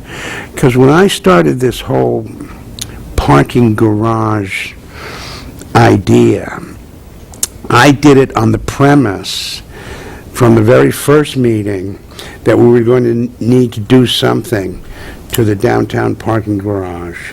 I think that was our first meeting when it collapsed and we met about it. So when I started saying, no, not the downtown parking garage here, I just made the assumption that we would need to replace something near the 240 spaces that we were going to lose if we didn't utilize the current downtown parking garage. So that's where I'm coming from. I don't know about, I'm not making a request to be on a committee or not to be on a committee, but I don't know if we need a committee, but I think we need to first answer the question, are we going to need some kind of new parking accommodations? What form are they going to take? And how are we going to pay for it? Do we meter it? And I'm not sure that anybody here has the expertise, I know I don't, to answer those questions. So that's why I asked that it be brought up to the table. It was interesting to me to go back and review the makeup of that earlier committee, because I hadn't looked at this list since April, and frankly probably could have guessed at some of the names on it, but I really wasn't familiar with whose names on it. But it's interesting to me because without looking at this, if I were to sit down tonight and make up a list of the people that I think should be on that committee, if there is going to be a committee, it would look very similar to this list. And for a number of reasons, with the exception of Andy, because Andy's not involved anymore. And Shanna's obviously gone. But I have had a number of conversations with people in and around downtown since the council took this issue up back in June in some depth. And, honestly, one of the two things have been said to me that I would characterize as general observations by more than one person. And that is, one, I think there's kind of a common, it hasn't been unusual for somebody to say, oh, God, not another committee, not another, I've heard that comment a lot. and I've heard that. And the other thing is, oh, God, not another study. Yeah. Yeah. Exactly.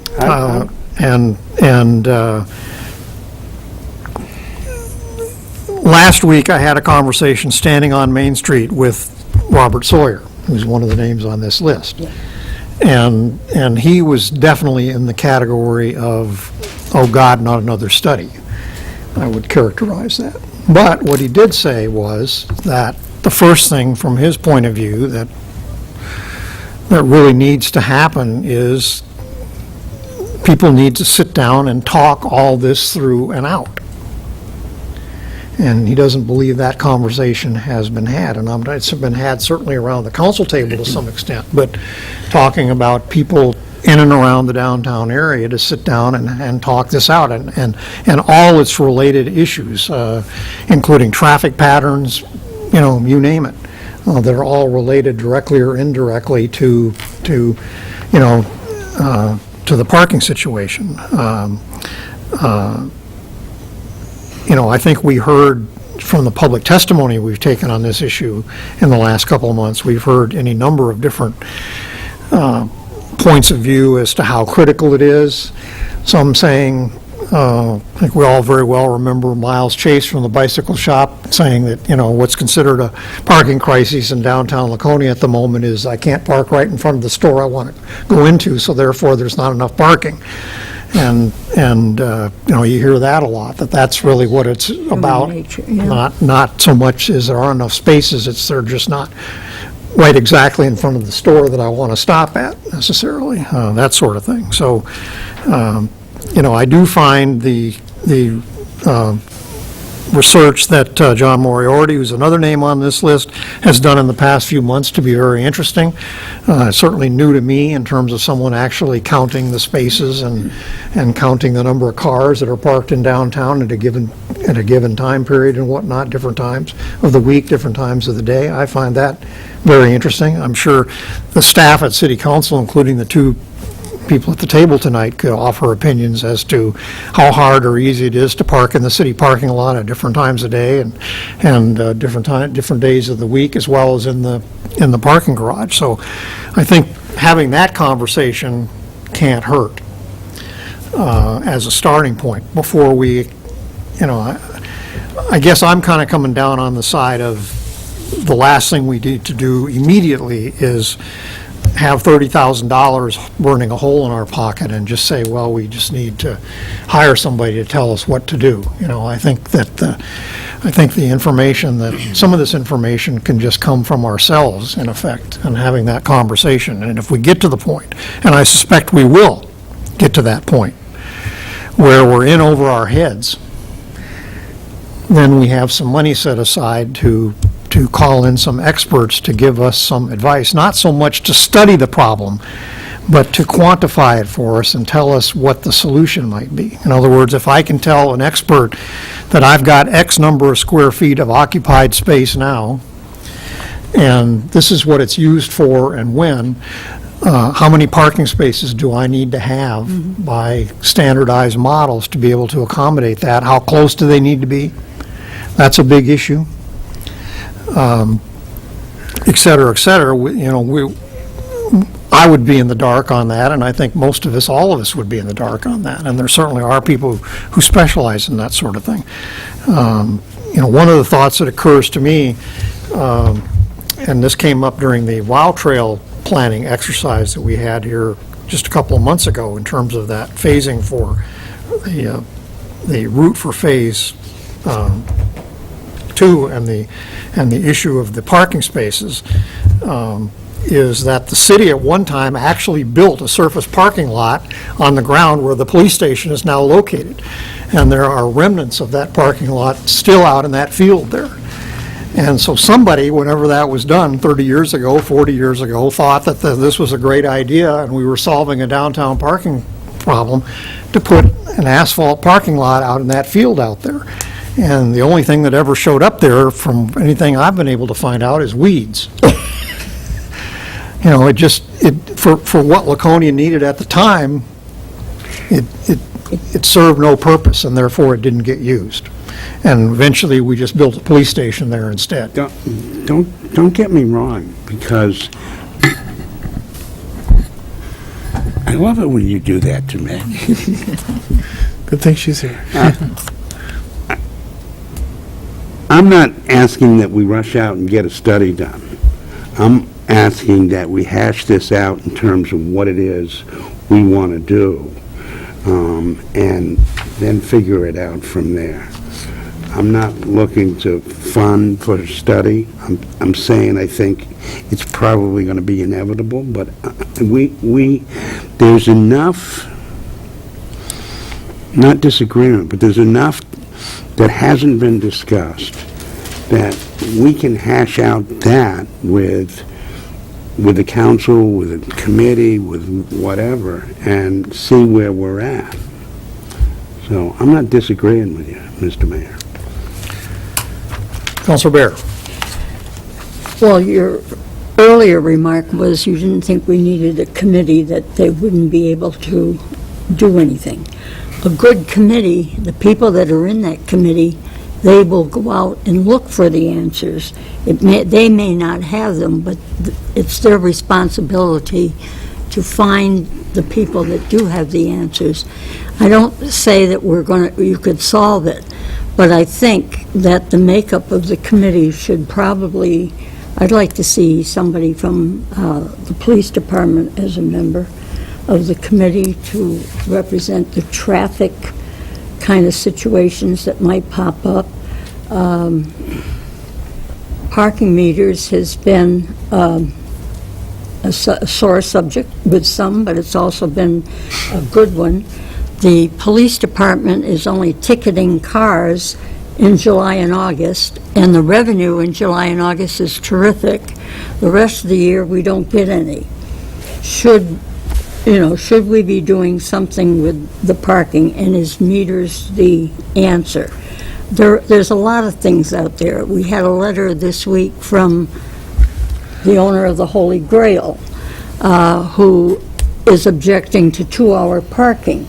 That has to all come in, and I think the answers could be found in committee, or at least bring us to a point where we have a set of wants, needs, possible solutions, and those that we don't have solutions for, I think we can find the right people.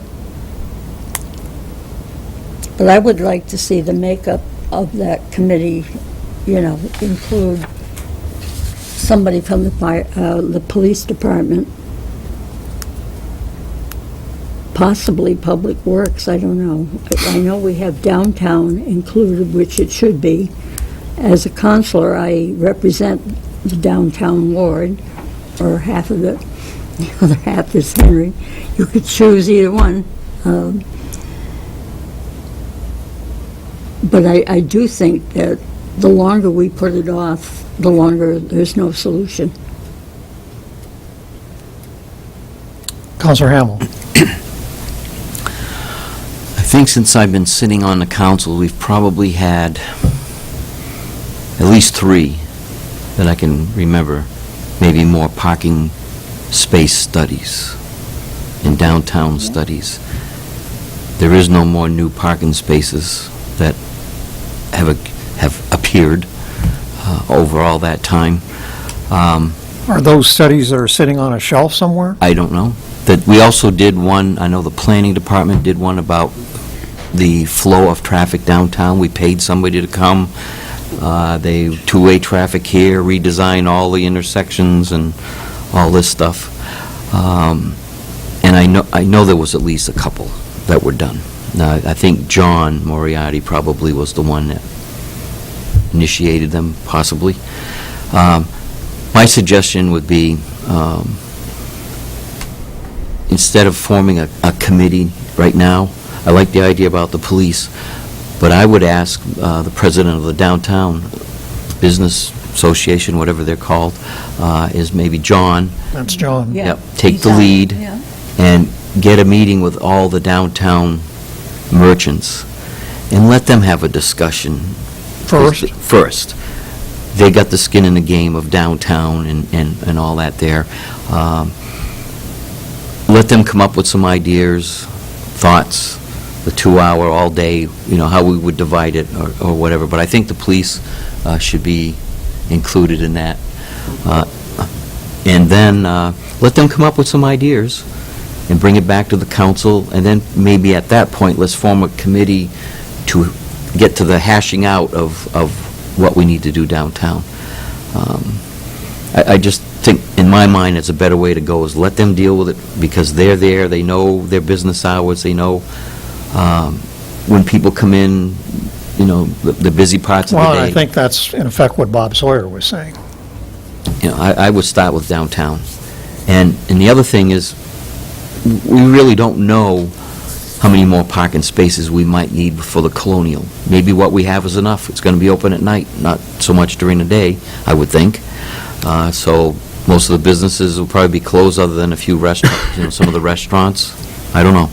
But I think that's going to be a feeling out process of, once it opens, how successful is it?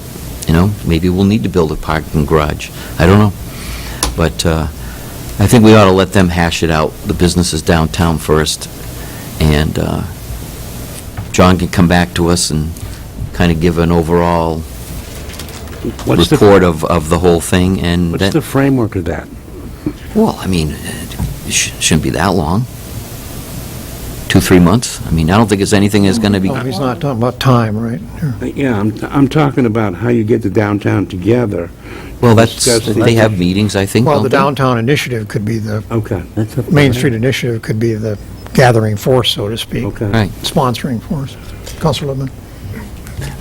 My recollection is we reached a stalemate among downtown people with that kind of approach, and that we Well, we're not... go ahead, I'm sorry. inevitably, we have to involve the people like you're suggesting, but I do think that when you talk about a framework, it would be good to have some metrics in terms of, for the type of business, what is the parking, spaces per, transaction that you need, and, what's the possibilities of, we don't want to crowd out certain type of development by our parking policy or plan there. I mean, that if, 3 of those buildings downtown are, to my understanding, going to be maybe repurposed. And, it's important that we address the incumbents' needs, but also leave space and room to deal with what can happen. So I'm not against the idea of bringing the people together. I just think that they need something more to organize their thinking around it, and not to just be about what I need for me, but how do I make the whole area work so it's complementary to one another and it grows as opposed to competitive, which I think is the last time we ended up, the discussion was, we had, John had an opinion, we had the clinic had an opinion, we had Lakes Region Community Service Council had an opinion, and we were the people that reconciled that set of issues. So I guess we need some leadership that can facilitate it, I guess. Maybe I'm wrong on my recollection, but that's what I remember. Am I wrong on that? I think those are the key players and the key positions they had staked out at the time, yes. Yeah, I mean, if it's just people staking out their same positions over again, I think we got to get beyond that, and I'm not sure, it's important, yes, this is, John, from John's perspective, this is what I need from... Well, and there's an interesting perspective here, too. In fact, I had a conversation with John just last week about this, and I guess if I was one of the people who was going to buy or already had bought or whatever a downtown building, I would hopefully would have done my homework. Yeah, yeah. In terms of what kind of, regardless of what purpose I'm going to put the building to, that somehow I bore some responsibility for providing the parking, whether that meant lobbying the city council or buying off-site parking myself or whatever, that there's a responsibility there, and that hopefully they would show themselves, so to speak, and get involved in the process in terms of, the success of my project or investment is going to depend on, to some extent, on adequate parking. I mean, one of the interesting dynamics that we have, and I had not really thought about this before, but as a lot of you know, my business is on Upper Union Avenue, and who provides the parking for my business? I do. That's totally my responsibility. No one else is. This city council isn't going to spend a second worrying about whether or not I've got enough parking for my employees or my customers, because I'm on North Union Avenue, which is probably the busiest street in the city in terms of traffic count. But in downtowns in general, there's a different perception of that, and that somehow it's the city's responsibility before it's the individual's responsibility, and by individual I mean building owner, landlord, to provide adequate parking for both employees and customers. And they look to the city. Now, in the old days, you could justify that by saying that, well, the rents are much higher in the central part of the city. Land is much more valuable, et cetera, et cetera, et cetera, and so it makes sense. But in the last post-World War II era in the United States, in most cities, the exact opposite has been the case. The cheapest rents in town are downtown, unfortunately, and not the most expensive ones. Well, I mean, that's true for smaller communities. For the larger communities, that's not true. But for a community the size of Laconia, that's true. His mouth, I guess. And the only, I don't want to drag this out, but I understand the perspective of you provide the parking for your business. I get that. What I want to try to get a handle on is this idea of a public-private partnership. Belknap EDC is going to be wanting to market what I would call upper-scale living quarters in the downtown. I don't know if the current parking configuration that we have will facilitate attracting folks to come to down there. I'd like to see upper-scale living quarters in the downtown, where it's changing. We've got the butcher shop. The downtown... When Chinburg developed and is developing Beacon Street West, he didn't turn to the city and say, you need to provide parking for my tenants. He did it himself. Ed, that you... He made arrangements. You're changing the focus of what I'm saying. Okay, I'm sorry. When Schindberg decided to develop that, he had the land in which to provide the parking for it in the first instance in the development that he wanted to do. And that's a very upscale place to live. Both the new apartments and the old condo units are very nice, and they're a great addition to the downtown. So, if you wanted to develop the Pinnacle building, where would you get the parking from? If you were a developer, and where would you get the parking from in the downtown? Where would you do it? Would you say, oh, what I'll do is I'll build a city garage up on the municipal parking lot and take care of that? I don't know. Well, I'll give you an example. In Keene, where they built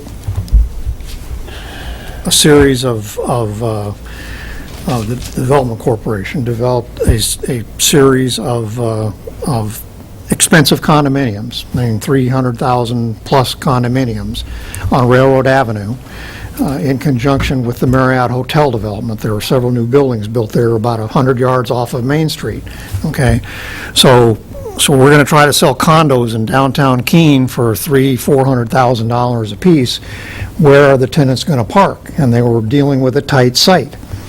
And so they solved that problem in two ways. One, they put up a series of single-car garages in one building, but there wasn't enough space to give everybody a garage. So they literally had a lottery to decide which condo owners got a garage and which didn't. But the other thing they did was, the city already had a parking ramp right across the street from this development that they had developed earlier for a hotel project. And so the developer went to the city and said, we want to lease some spaces in your parking ramp. And they did. Well, that was... For my tenants. Of course, that makes sense. That's public-private cooperation. That's exactly what we should be doing. But they didn't just say, well, it's not really our business where they park, they'll just have to find someplace. They made arrangements, because they didn't think they could sell the units unless they made arrangements. So how are we going to approach this? What do we want to do? We want to form some kind of a focus group to deal with this issue? Councilor Bolduc. I haven't said much about this because I just shake my head. The thing that ruined the city is urban renewal. They turned everything opposite from what it used to be. It used to be the stores were on the outside and the parking was in the middle. And we had two-way traffic going up the main street. I don't know where you're going to find more parking spaces downtown than what we have now. I just cannot imagine how you're going to do that unless you do build some kind of a parking garage somewhere, whether it's here or outside of the area and bus people in or however they get here. But I just don't know how you get all these stores in here, and you're going to be able to... when the Colonial Theater was going, the Gardens Theater was going, it was full all the time.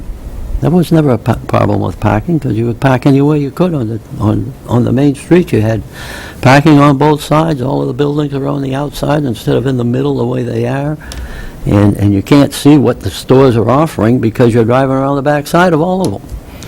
So it's really messed up, and I don't know how we're going to correct it. Parking is a problem, and I don't know. Now we've taken away the ones on New Salem Street, which was, 12 or 14 parking spaces there. We take parking spaces to put a WOW trail in, and I know the people are all for this WOW trail, but it's putting a lot of businesses in problems of how are they going to survive. And I don't know what the answer is, but I don't know how else you can solve it unless you put a parking garage in somewhere. And I can remember coming downtown here with my folks, and there was 14 of us in the family, and we were always down here every Friday night. They were open until 9 o'clock at night. They're not open at night here anymore. That O'Shea building, it was a shame that they tore that down. the whole city is backwards as far as I'm concerned, as far as trying to do business, because you can't find parking, you can't find parking. I don't know what you do, but it's totally different from when I was growing up to what it is here today. And there's probably 3 or 4 of us around this table that grew up here in the city, and probably remember how it used to be. There was never a problem with parking. Of course, there wasn't as many cars as there are today, but, you know, the Colonial was going full bore, the Gardens Theater across the street was going. There was never a problem. But today, we keep taking parking spaces away, and how do you replace them? Without building a garage? I don't know. Well, that's why I thought it was really interesting when, in the course of our public testimony there, where John Moore already mentioned the consultant who had told the Main Street Initiative of some time that the break-even point between surface lots and parking going up instead of out is $1 million an acre. That if you can buy land and buildings for less than $1 million an acre, you're better off sticking on the surface than you are going up. Now, what most people don't take into account when they hear that is the $1 million does not mean just raw land. The $1 million means anything you can buy for $1 million or less per acre, including whatever buildings are on it at the time. In other words, you'd buy land, theoretically, you could buy land that has houses on it or buildings on it. If you can get it for less than $1 million an acre, buy it and tear them down and make surface parking out of it. What I don't know, and where I'm really lacking in terms of any expertise whatever, is I don't know how to articulate this exactly, but as an example, what you could get away with in downtown Portsmouth is not what you could get away with in downtown Laconia.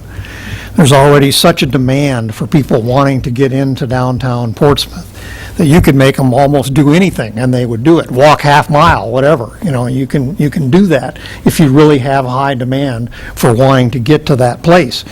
But if you're trying to build demand, let alone in the early stages of trying to build demand, you put auxiliary parking areas out in the hinterlands, and no one wants to get downtown bad enough to use them, and you haven't done any good.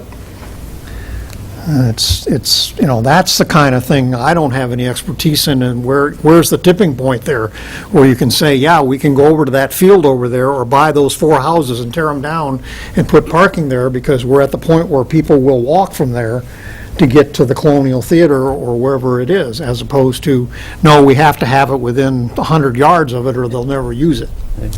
Because you're right, if we have to do it within 100 yards, you got very few options.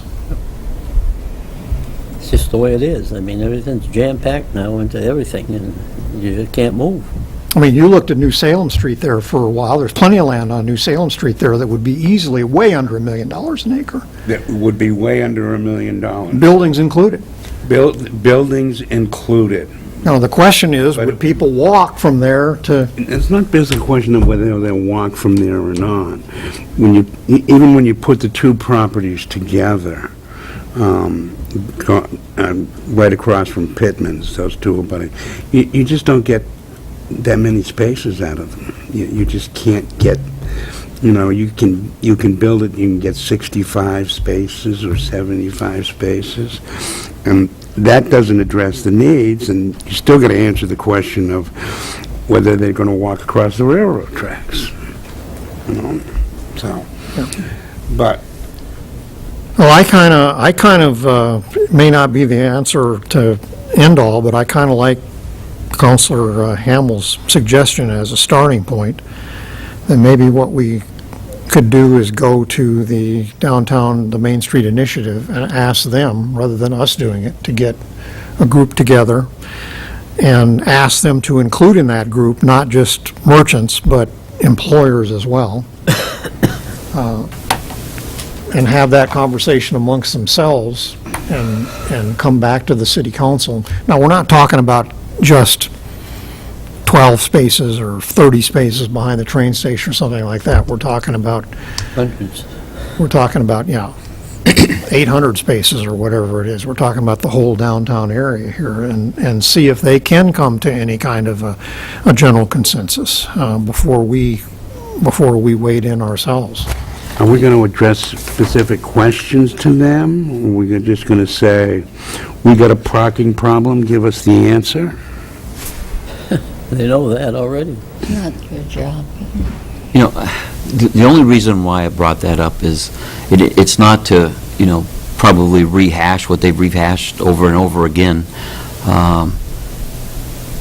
but to come up with, and not so much what's at their interest, but what are they looking for at the downtown as far as parking or whatever, and let them come up with this, and then come to us and show us what they're thinking. And then if we got to hire somebody, then so be it. But let them start hashing something. I'm not weighing in on the approach. That approach is fine. Henry's approach is fine. A hybrid approach is fine. All I want to do is move this off the table. That's all I want to do. Let me read this. Talking about a charge, I had written this up earlier. Like I said, if somebody had something else, I wasn't intending to introduce this, but perhaps this can serve as the basis for a platform. So if we did this and went to the Main Street Initiative and asked them to take the lead on this, the charge would be to study short, 1 to 2 years, medium, 3 to 6 years, and long-term, 7 to 10 years, public parking needs of the downtown area, and report back to City Council with recommendations on how to meet any identified needs. Recommendations should include the topics of paid versus free public parking and time limits, if any, on some of or all of public parking spaces, as well as recommendations for changes to traffic patterns.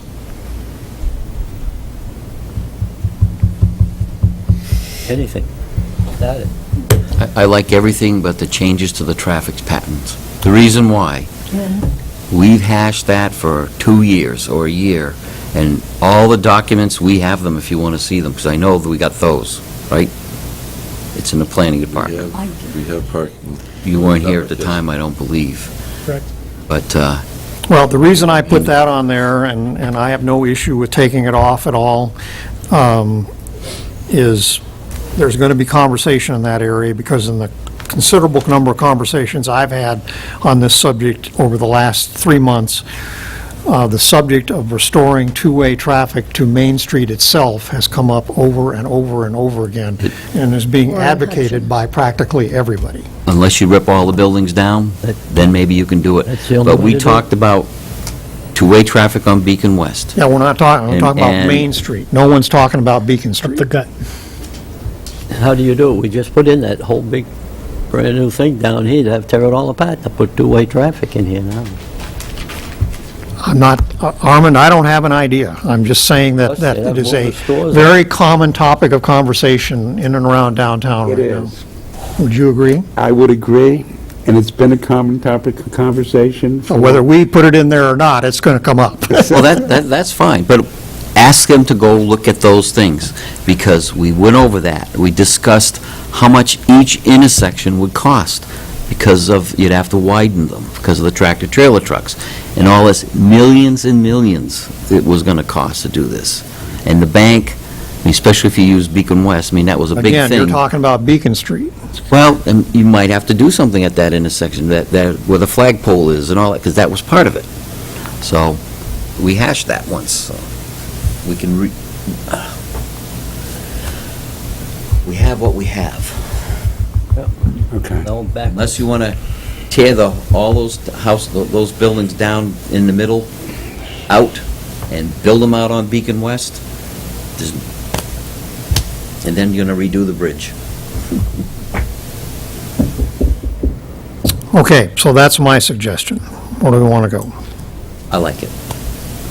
Would you put it in the form of a motion? I'll make the motion that we accept the mayor's recommendation For a charge charge To to the the Main Street downtown Initiative. study of parking to the main, Street I can get you the link. Initiative. I'll second it. Sounds good. All right, so we have a motion from Counselor Hamel. Is there a second? Counselor Bolduc seconds the motion. Discussion. All those in favor, raise a hand, please. We have 6 votes in the affirmative, the motion carries.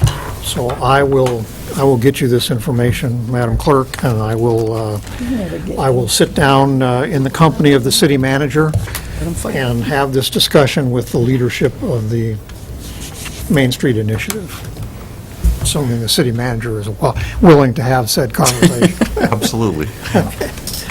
All right, You have that to borrow a finishes Kevlar up new suit. business for tonight. We have 3 nominations to do quickly. We did the interviews at our last meeting. First up is Lisa Moran, seeking reappointment to a regular position on the Conservation Commission for a 3-year term expiring at the end of August 2019. There's that one regular position, so could I please have a motion to I'll make that reappoint motion. Lisa Moran to the Conservation Commission for a 3-year term? Moved by Counselor Hamel, second by Counselor Bolduc. Any discussion? All those in favor of this appointment, please raise a hand. 6 votes in the affirmative, that nomination is approved. Next up is Ori Gibbs, seeking reappointment to a regular position on the Zoning Board of Adjustment for a 3-year term expiring at the end of August 2019. Can I have a motion to appoint Ori Gibbs? Moved by Counselor Bolduc, seconded by Counselor Doyle. Any discussion of appointing Ori Gibbs to a 3-year term on the Zoning Board of Adjustment? All those in favor, please raise a hand. We have 6 votes in the affirmative. That appointment is also confirmed. Next up, we have Brianna Henderson, seeking appointment to a regular position on the Downtown TIF Advisory Board. That should be reappointment, for a 3-year term expiring at the end of August 2019. A motion be in order to appoint Brianna Henderson to a 3-year term on the Downtown TIF Advisory Board. Moved by Counselor Bolduc, seconded by Counselor Doyle. Any discussion? All those in favor, please raise a hand. 6 votes in the affirmative. That appointment is also confirmed. Finally, we have Charlie St. Clair seeking reappointment to a regular position on the Downtown TIF Advisory Board for a 3-year term expiring at the end of August 2019. Motion be in order to appoint Mr. St. Clair to a 3-year term on the Downtown TIF Advisory Committee, made by Counselor Bolduc, seconded by Counselor Doyle. Any discussion? All those in favor, please raise a hand. We have 6 votes in the affirmative. That motion is adopted and appointment is confirmed. Council comments. I have a comment. And I'm not asking to get an answer tonight. I'd like to know if anybody's getting around to doing the trim work or whatever they do for that marvelous oak on Union Avenue, kitty corner to the Daily Sun. I think there was a arborist recommendation that it needed some pruning and trimming, and I don't know where we're at, if that fell off the table. The only thing I knew they were going to do is remove the asphalt, and they've done that. And they've done that. They've That's done. it.